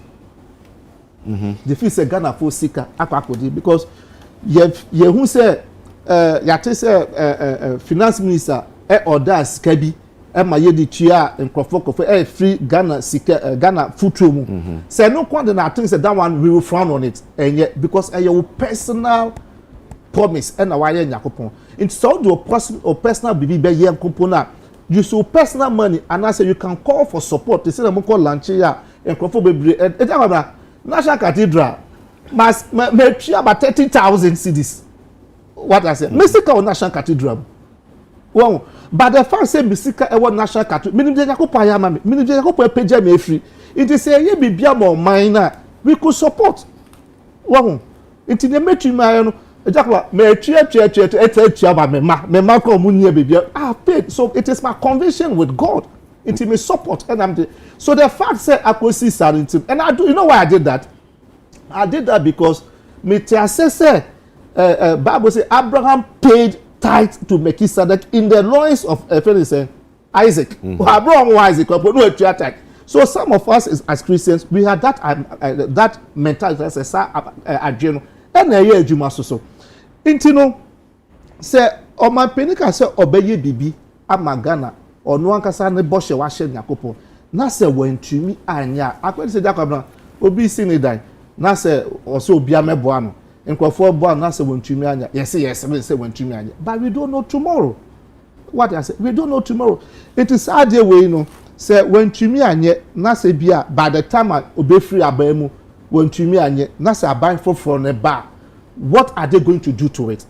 And this is a demonstration. No. For what? Is it for the fun of it? And there's another alternative. Say, yeah, say, okay, no, see, you enumerated name Abina say, friends, lawyers bungalow, former passport office. Say, yeah, free. Okay, I say, yeah, what are we coming to do? Then I will obey. As when I was obey kataso, and I was happy. Say, Omoka say, so Omoba power, they will have a broader consultation. No, you won't adipot here. This piano. Okay, that is a good thing. That is a good statement. And I think say it is beautiful, but we should not make a mockery of it. We should not make a mockery of it. Okay. Because we are before for bar obi and support because me 30,000 akodim.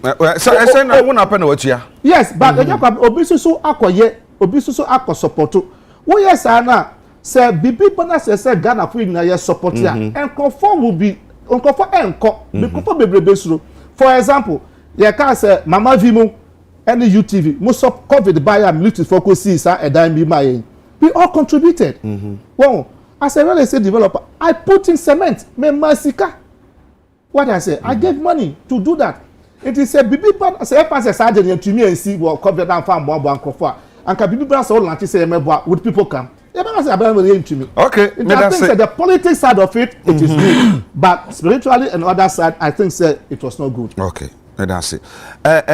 Honorable, Obi Beka say na so una wo so kosi wo kwahye wo hye bo se wo besi bibi dia ma obi.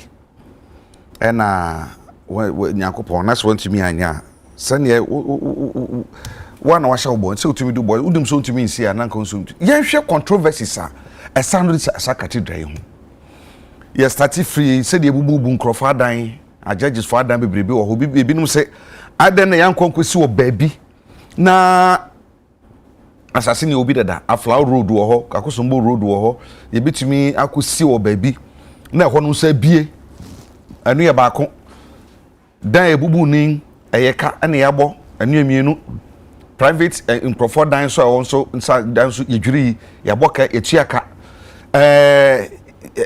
wo mo yade wo to ano pania oda no ne ho nsam bebre eno so bai yes sika say ye ko wura mu sika no so say hu nsam bebre ya come say the controversy surrounding National Cathedral yes say architectural design ye kra no odo kra no or ye known obi a or support sa LGBT kusem hunyanti hu nsam abe hunya be do be ye dure ebinum say anya priority hu hiampo say ye ne sa bre because ye ni sa sika no bo bra nkwada school etiduase eco school nkwada bi ni aduane ni wo school ni sa ne manema no minority akọ commission am say bibia to atwa ne yanko ne yanko ya sore o lead ne yanko ne nyina yanko ya sore aja me ba no pa no o kan sem bi na ye ka the politics of the day ama wa make statement bi say to da ye hwe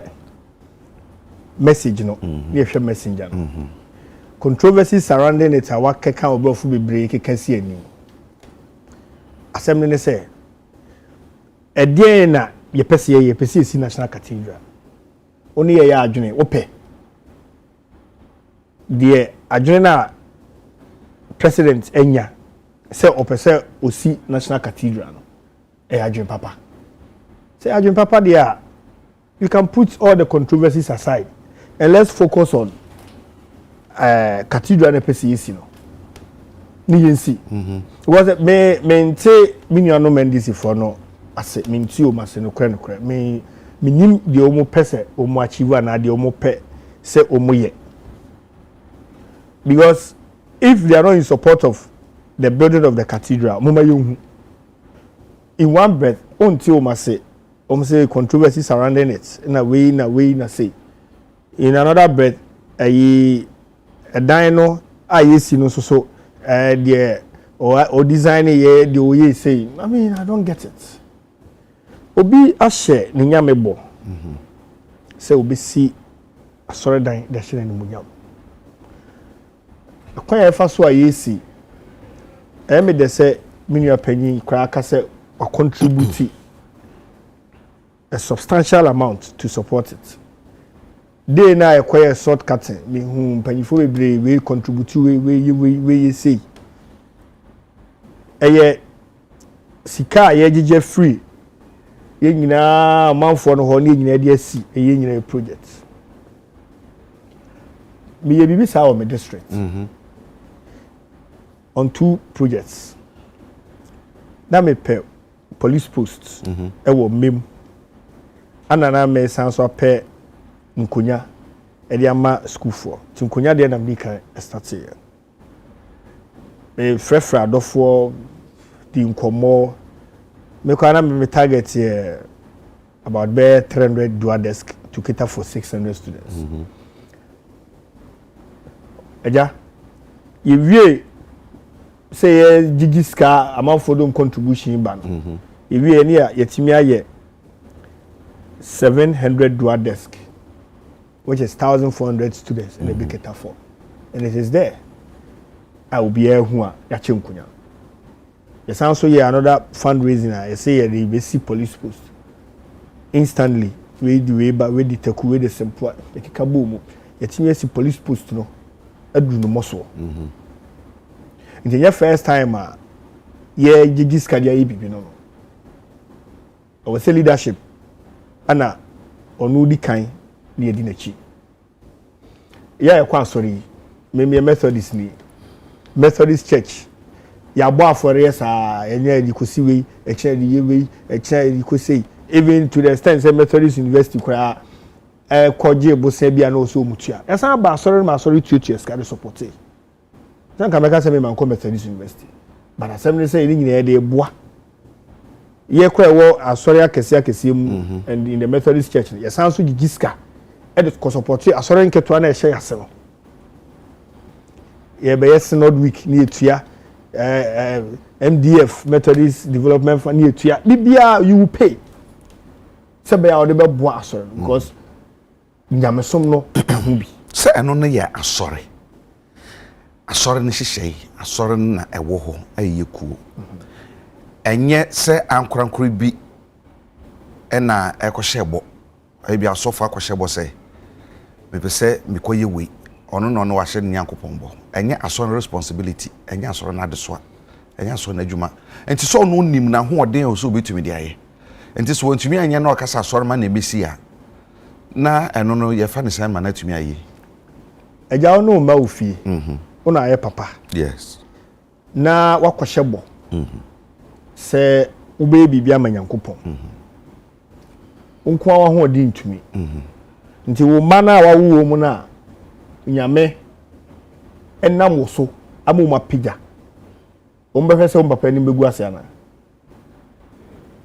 eja ye dun komo o mu ntimi hwe mo papa ni mu ase minyi je se o ma o ni mo fie na eja kwabena se de watete wo mai na wakohyebo bi se obeye bibia na mpo eja wo de ka na de obeje de wo de ne kana befia na meme ye oba na oba bi to ho a nyame ama no so wo ses kana mnyini so obeka se yemfa nko be mo ni magu se wo mu se o mampanyini ono na ehye ne bo bo yo mampanyini ma ye nyina especially with yen Christians a Christopher cause cathedral na o si a ya na be sa kwaya asori wo eya sofu panyi ba ko ye asori wo Independence Square say Utabel right o yen week say week long program see cathedral ya na say sofu fufu bi so person so ye a similar program ono so betima kwaje cathedral ho akwaye sa som no e wo ho ye Christopher ya na beko you may have issues with say ono ana ahye ne bo ana ontumi nya ade no kwakwahye bo e wo se nyina ye boa no especially Christopher ye hwe amana ye boa no amana ye boa no Matthias kase wetua about 30,000 yes ye hwe as lame and nakam se bebi so no kra say o hwe sika ye se de awura cathedral ni mu e ka ye se yabo any say the cathedral ne te the state of the cathedral now e machi minyet architect there eja toda usidan a se ti se sika se ye gigi de sidan sika na akowura mu no o de toto ho a ebi a ene ne nko but bisa say account ni sika bi wo mana si etimi establish say account ni atu sika na gum kra na bi a ka prendem ase eya propaganda bi na ni peye keke o se bi account na ba account one city kra nem memum sika de awuram pa na say ya mra we nkwa na de atudi a ene na sika ne bi a ebi afa ba bi obi antimi ma me ka say account no sika nem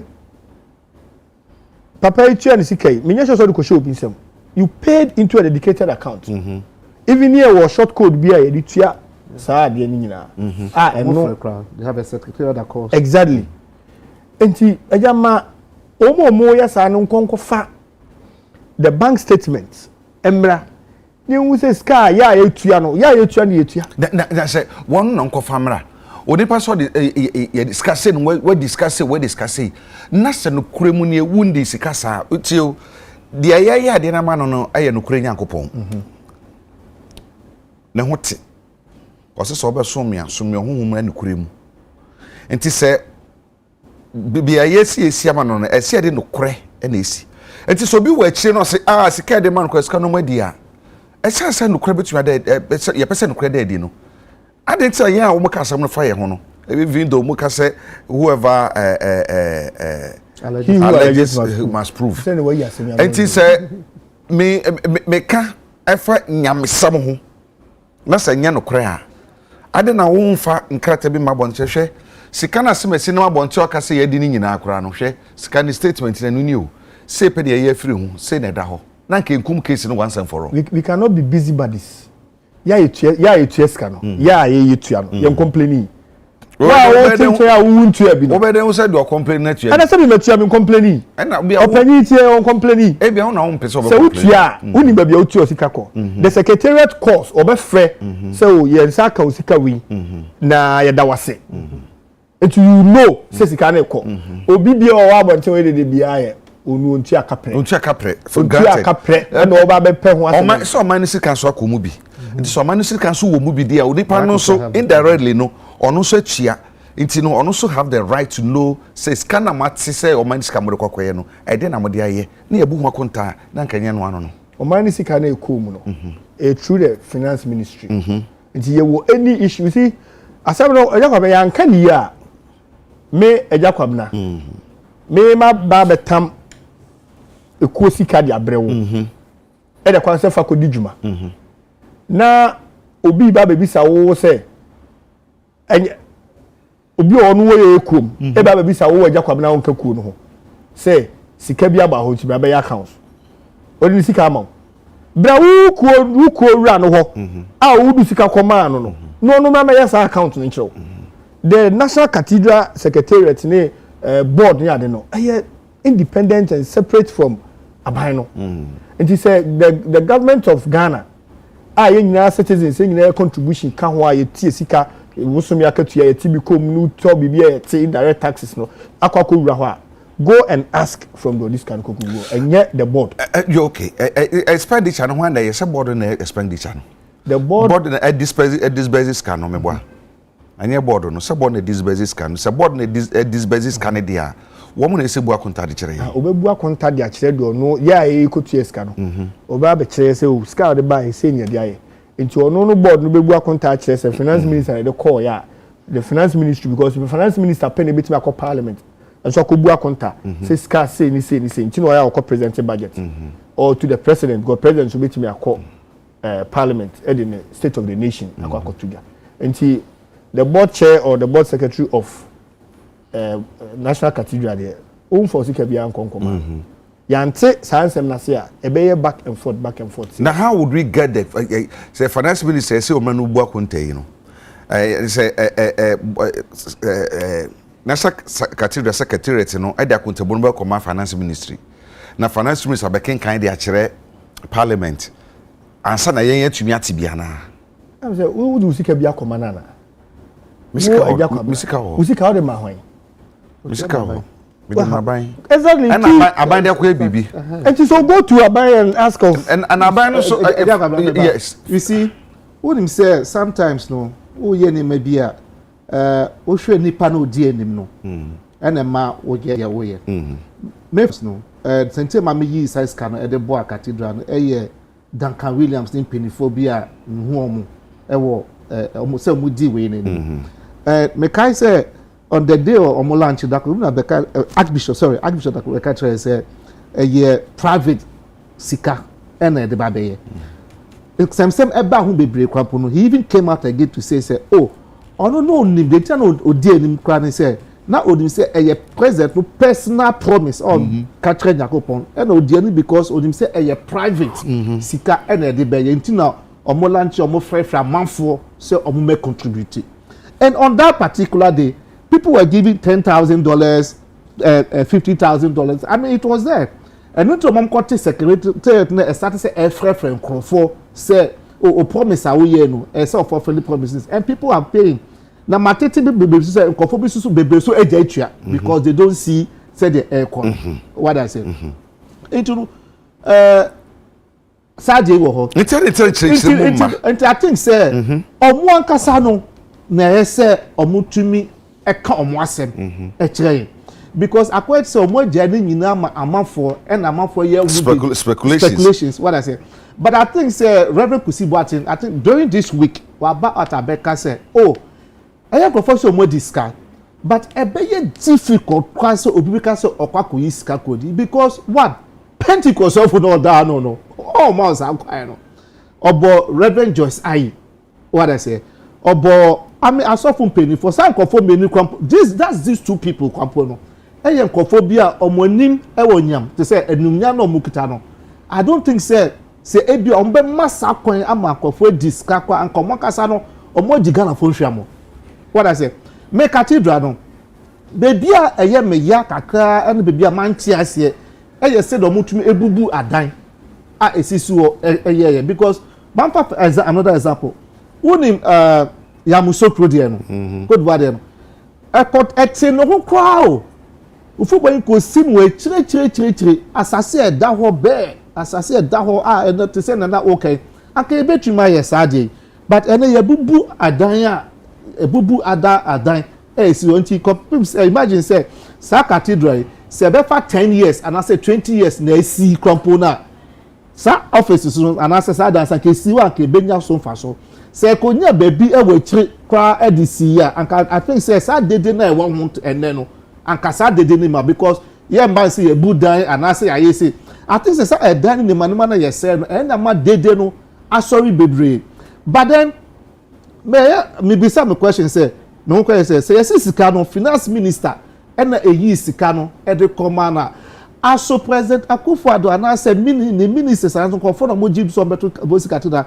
aso ayene advance payment and o ka say munyi na mo famwa cathedral no and say etesen was and I think say they so mo back out e better say o mo commission ya dey da ba hu bibrebe say I am of the view say politically it is okay to try and score point but spiritually where I'm coming from looking at where God has taken me and where he's placed me I think say it is wrong but name mumu aban sika bia ewremu no should be accounted for sika bia so individual the ewremu no should be accounted for because share me my perspective example our sister from your sister station Captain Smart was the cement akọ what you say adweno adwenpa what as or the cement akoba e no kasa oso wonu no adantre wonu no wonu because e bia na entretremu ni accountability I say ye manity ase no onya nte no ho ase ye oh onya nte no ho ase ye ntino I think say it is an opportunity for aban no and I say nkofo a omoda national cathedral nim no omo ba out e be explain ade ni yi to say the friend say kusibatin Reverend kusibatin ye Pentecost of Ojina sorry there anymore. The Pentecost is a big church. He should tell us exactly what is in it. Because one yes sir, who said that friend said that the word knows a free mono. Our back at least the statement of a free board no soon a raise agitations be brave. A comfort beside the name but I think say maybe what he couldn't say it out. Well, so I think say someone can say eba no more church name to say the president a year fellow Ghanaians. Kwabena Assembly, you came to explain, because this is the update. Oh, yeah, sir. Then you will draw the people closer to yourself. Okay. Then you will be able to in common. You may be a count, say, commission, say, better to say, some say, almost commission. And it's a better DBC. Yan share a nana Jiropo Kwajimai, Mampenda da Mahama sign in the view, sir, or ye, ne running mate. And honorable my miss say mo anticipate so no beba and I say bia na mo nim so no beba na ye hwe maku e wo Ghana ha me kra me interview feederfo Federation of International Lawyers omo ba fia ma me ne wo mo edi nkomo mo kan say e ka me say dibre bia wo Ghana ha bia no met me Chief Justice no ne won e kaka ho say IGP nkwa na obani bi ana obadi bi an one Ernestine Kwabena was it Kwabena aha enti ye hwe se bra so CDS aha me nyahu bi ana bi wo hodia okay enti you see ye hwe se omo hwe kwan say this election no all the presidential candidates in ebe select oba as running mate. It's say man no so a branch so wo mutumi vice president of Ghana na mampeni Mahama akokɔ de wakokɔ yi we no a shaky one as I am dey Agya yes sir asem we story bi na meka na menka bio opanyi bi ni mi di nkomo bi se ebra ku ne baaye no se 80s ho ba bi ana obi koton car ana wo twere Ghana yedin nti yeso de kwa odu soja lai ho na soja fo no eche no na omo bo ne kakra no mka je se on wawai santre na wa twere wachi no ana omo hwere ma wa wawai tani bibia no kofie the next morning oba no wa san twere dada no a obedu ho no omo hwere mo se dada no a asano ma dwene eba so nti Professor Jena na opoku agimade ne metimi aka wo ho dada no a I wish you well mun suru kura oh na izi Agya yes se otimu oro kawafo abeti o na yenuanom akansi enyomu bekoi yakobi pen eye the year 2020 owumienu na bae ana omumienu san ba 2024 ede nsakraye ana aba dia na esi dia no mo ba beye nsronko a MPP aman ntimi nye ntrae omu ntimi nka hwe omu na dia no dia mami hu de o matimi aka o ma policy kwa o so mu aba ko mu ntimi chechire enti bidim se bia mami ye professor no wa be chechire 24 hours 24 hour economy bia mami professor de obetimi chechire ama ye ni enso yate ase bia quite apart from that Jamie no kwani se me sheda enhu ade fufu bia mo ba beka that's the truth Matthias also tia na fi yanko last way so ne answer I think I said Ghana for nyina bo President Mahama Basso in the sense watcha esabia ahye ye ma no nkruan we bie do bia ma ye Ghana ema especially ye young ema no ama obia hu se oyoba eno nkyere se we place any kitchen and I say mukase to say na modi ne ma SAC beautiful things amodi aye mo seti enye wo limit no we bie kwan ama ye young ladies a omo school na hu se obo obra yi na se obo hu modin a obosu betuma get you to the highest office of the land na what bibi so say what consistency wow and Adeba I think say which of course Akufo-Addo also showed it in 2016 from 2008 Adeba ever repeatedly omotumi ekonya election or Korean and I think it's the same thing what I say and you know on that side no I think say wayade two wabra President Akufo-Addo na me Fremont Pare as the chief of staff no Ghana him na obia can say oh wayade for the first time yenya oba chief of staff now I do not say for the first time yenya oba running mate because Pakwesi Ndumo here with Ivaloku you remember and now ebimuso abeye but say NDC to me vini abaya it be for the first time yenya oba vice president ewo Ghana but let's look at what Nyema Odeba Ebabeka this election and I say this election I think say in my mind no I think say my former president Mahama akasa about free SHS say omoba ombe review free SHS anyway nyina it's not only President Mahama former Minister of Finance Prampo Aka said the free SHS should be reviewed to other things what's name Ken to to the extent said it should be reviewed. It should be reviewed. Yes, it is a good policy. It was an audacious one. But say per se Emma Obianto should be reviewed. And I think her educational background. Our minister for education before. The time that we buy, but we are but say sitting at the back no. When loopholes in Kitty be woman obey Abba ye ejuma amended sergeant if NDC wins the election. What I say. But we nususu efri also so now. I think say NDC for also so can send be to say the almost share the future. Ne say this say asobo to me the more in the future and I say whatever it is now. Let me borrow the words of president current candidate Muhammadu Kwabena. Say it is possible. It is possible. It is possible, say, she can even be the future of the NDC. Because, say, nyame ya adom, na say NDC really power. Na say, your friend is saying, mami etumi ko, nyame man nkwana so etumi ko, na say obedi president. Na say contested for the presidency, na say obedia. Ebi kwan bebre ama ema. You remember, say, back in the days, omoko Beji conference by no.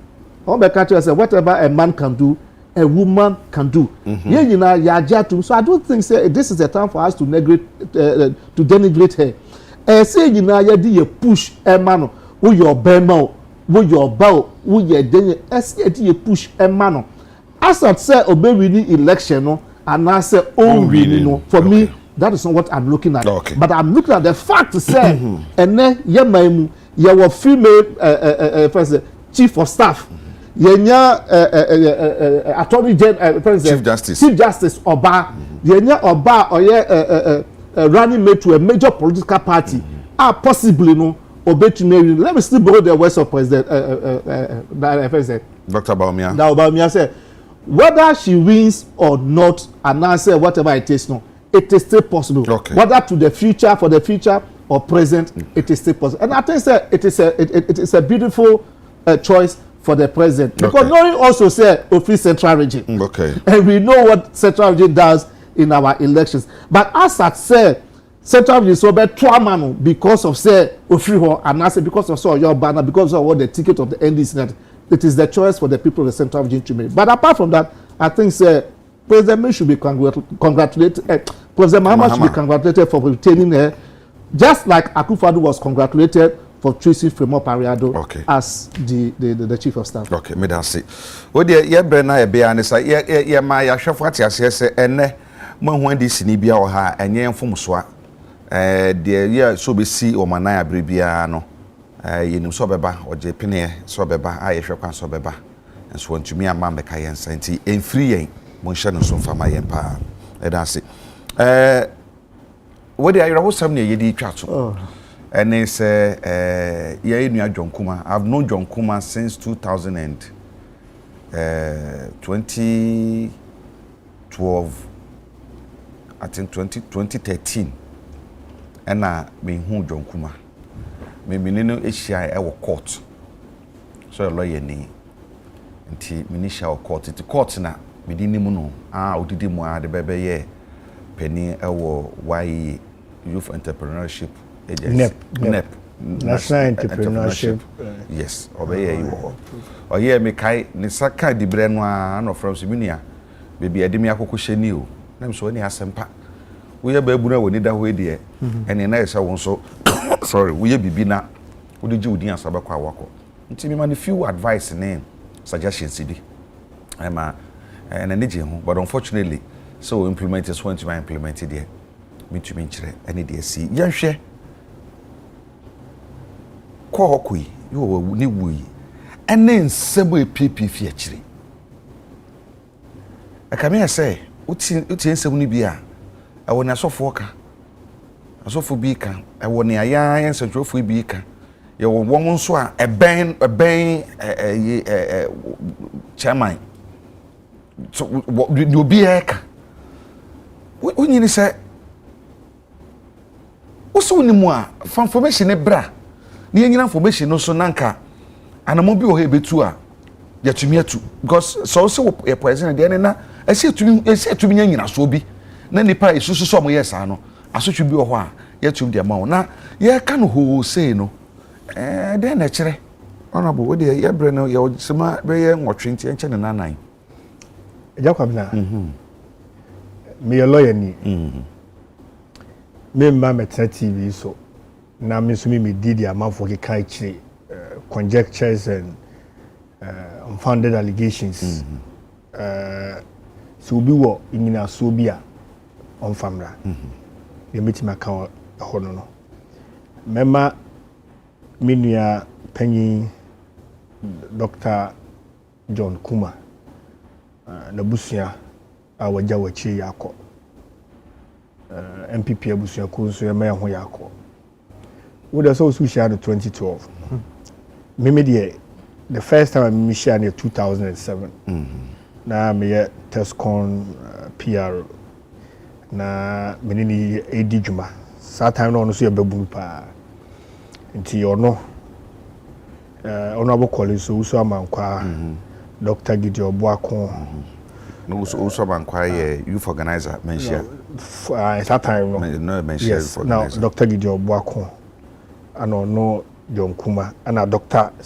Stephen Amwa sticker na yekoye party adwuma tie no mba be fire the yeko nkrunkru so especially ye orphan constituencies no it's media me na ye adwuma ache in fact in 2011 could be office be war Kentin Chrono filling station be na work Kentin Chrono na opposite na stores be first office na ye dia timene ono ani nua ketwa friend asabi ne na national office so young patriots ye koye ba timede me na ye adwuma kakra and I know adwuna dan trim ni papa oye it's unfortunate say be say yes I just obi oben open wi a wonte ase ene yawa bi a abusuani bi ekum nti ye besere say mpo mo nuanu media for no se be ya nka interviews na mo interview abusuafo na e ben na do mo ntwa so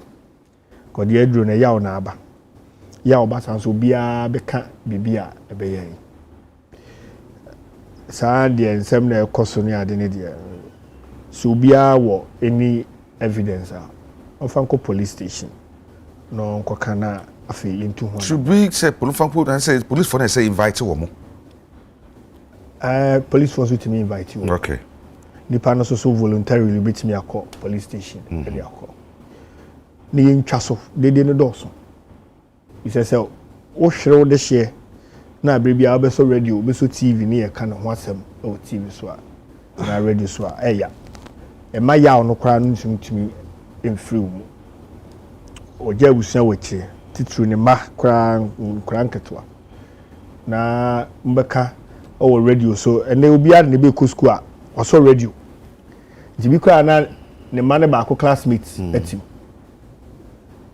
mitie ayi Mr. Nyantechi former GFA president o say tama yekeka GFA nsensem radio so ne ba free school ba be bisa ne say daddy is it true that you are a thief because what you radio so e bi kwa na driver dey go school ni e ka radio and what it ya be say yewura John Kuma Agya abusua wachiri ne manketwa o mbeko school mo classmates akora de nsem bi 23 mo and that's formative years no eka nti ya be say anka ho nkomodidie no ye limited to say bia ye man yakọ ne nkoba se si we ne kun no ana asomasi bi ne yesi ana den ne call so Agya eye intwaso Matthias Jacob na mama fa wa fidie so enhye menuaba Lilian Kuma edin men kan chense Yakopon enhwahwa no na onshenedin na ono ankasa efa nesa ento no so onhwe no ene ne ma Jacob na me chia Yewura John Kuma through ne yere Lilian because ne yere ya me cosmate okay e wo Gimpa na Michelle Jokuma and Comodimo and Okaso, near Quaw game. And I'm saying, Lillian or say, I'm saying, oh, you didn't Lillian, because mate, it could be said, so yeah, that's the husband. Edson Minia de Caino, a year, wood year, a bar. I won't send Bibri, the mum, I say a drink a bushano so. I say a drink bushano so. Media, a BC war may fraternity be muda. Into the say, we can't, the more we can one seminal. Yeah. And I want to agree with him. Say, media also no entrom of was a kakra. Because you say more percentages, you say more informations anyway. That's what journalism is about, media is about. Young person, you know, but more main dream is no kakra. Na main share Lillian Dingbum. Me can't say ni yaw, yaw. The ni J, ni J. The Nyakopon and Kano Lillian. So we share no power ya Nyakopon kan ye ni YouTube phone nyina ye nyina se Nyakopon en share wodi na ono o hwe kunafo no on show on ne wo ma the jakama ade ba go so ya and say what we say wo fraternity bi na sa asem to after a year na che ni nyina no na party na wo mu no no mo deserto mo desert ebusia no ne omo aka one perfect example share Ubebisa on say asem eto wemiaba kaba ewie dena nikro ne yema no asem eto the first guy ekoku no soja ni ekoku ni captain we after who de na ye kakra ye Ubebisa ene what is happening well and I think say as sani passe obia na oye most of the emrante won the constitution omo look up no muma ni we chiri no enye boko ena lumba kan o say owo na begu no enye ne ya na mum kofo na obeje si wo no sen ena ebesi memma ni we chiri enye basa lumba nyum obayo no memma ni we chiri enye basa nti I will plead with the party MPP party he said at least memma wo na chiri enye basa what I said he was closing and I said a natural death any say ni nyina no I think say baby I did to obey no mama yen fan to na enye yi say obi so na afa so aya nipa ko no say police for so invite nipa no bi ko waka say eye poison mini no say wo ba na obe kire emu say ni say e no ba de na eye wo nchen no nyina ye njai e bia ye ka say poison but then ye poison wo e bia ka say poison but then ye poison you know I think say yebema ni wechiri no aye boko na ya shebusu ane de especially Lillian ne ba Nyakopon nhwem Jacob na metuma ka won no that's papa na kakra meka na ye de asori so ne se edu ba bia Ghana ya kasa dodo aya na kasa no doso minim no doso na me oho bi no doso adansefo no doso media menhu ye no menka wasem ana menfa ma adwen so emu bribi nka se eyesa na tie not until sa de ne beda ne ho de ma mu se eyesa aya me kai bra me ye no me pimples me hwenu se na esi obi se pompo nti bi mi pimples mi mia obi se pompo na me se de mo ma nten wo hwa ono a wo hwa na obra obeko nti me fa ma adwen mu se pompo na se pimples even though ding na pp enti sasamu ba yen susu nka speculations ni doso bisa won sanka bia won na to na nka bia nipa won che na mo keka we ya nka be wodana so e ba ne sa emwa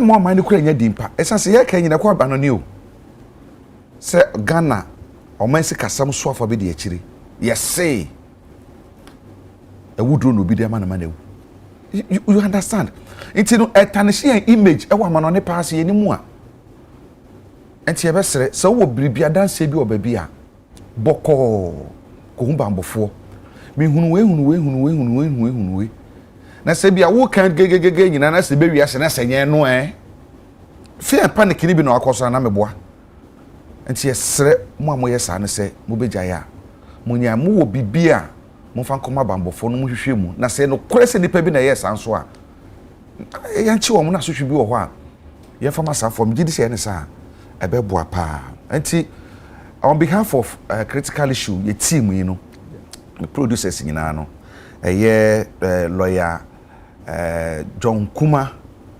busua na yere ne mma ene MPP as a political party ye mabusua ni nyina obi a hyeden pa yenim se enye merode na so benden enye sewi sanso enne de yanso ana ofa keke ono so wo wuntu wo Oman FM so yedi na wotweda wo enkra ha enti eno so wo ho na eno no we ye be sori so yi na owura Michael Apentin Esiama owo GCB Bank Edum Main Kumase wawoda enti Michael Apentin Esiama of GCB Bank Edum Kumase ene wawoda ebusuafo ni nyina se omoma happy birthday onabo ka ho bi me so me kan oda mba Kumase bia me fa ho before awa ni tia me pen envelope befu enye obi di wa de wa befu na de ama me am da show me how far enti meda bedwafo ase medican ada me production team na ase na fe mada bedwafo e baye ase onabo sampia le excellence na esoba enso wantumi ama Dr. John Kwabena Kwachi ebeboa yem pa ono ye director research wo IEA Institute of Economic Affairs wono eba na fe honorable Clement Opoku Jemfi ono Amansie South Abankrachi CID na fe my osaye chan friend CID we be ko CID ni de ono anonim na fe Matthias Bonzo Ewrekun Boatin ono so governance na fe international relation expert na yedi nkomo ene dey ye sorry suwe na dia make tia wane se hwe o mane ye nyina ye dia se sum ye na ejina ma ye nyina ani je ne ba ye nyina e beje se koba se bia ya nye ne sane ejeje mu na se oman no ajigu a ayero no ba ye nyina ene ebekomu bi PBC besie ma ne nguda se na bedi kankan no trucks na ye de akogu Nigeria obisre Lomé se etwe ne ma de akọ Niger from the 16th of January, we must win one trip per Amokoka Wagadugu for so many days. You know, your baby said one more church say, or more year BB, and when the side Jumana Cocoa for so about so and some of the trucks in Koguana. And Jumaya phone so become one more castle in some shop of Mopa, says some tier 3, tier 1, 2, 3, being any tier and one some basa, when I almost if you 8 months in Jomaka, and in the amount of Brentino. Every pemu adwumefo no beba fi ha critical issue ya so management akasa no so be kan modie na fi yemfa toto ne hwe se ede na betumi aye as I said PBC will not die and PBC must not die and PBC will never die edamu nyina ase e ma mu no hwe wa ya doma da se ne ye be hia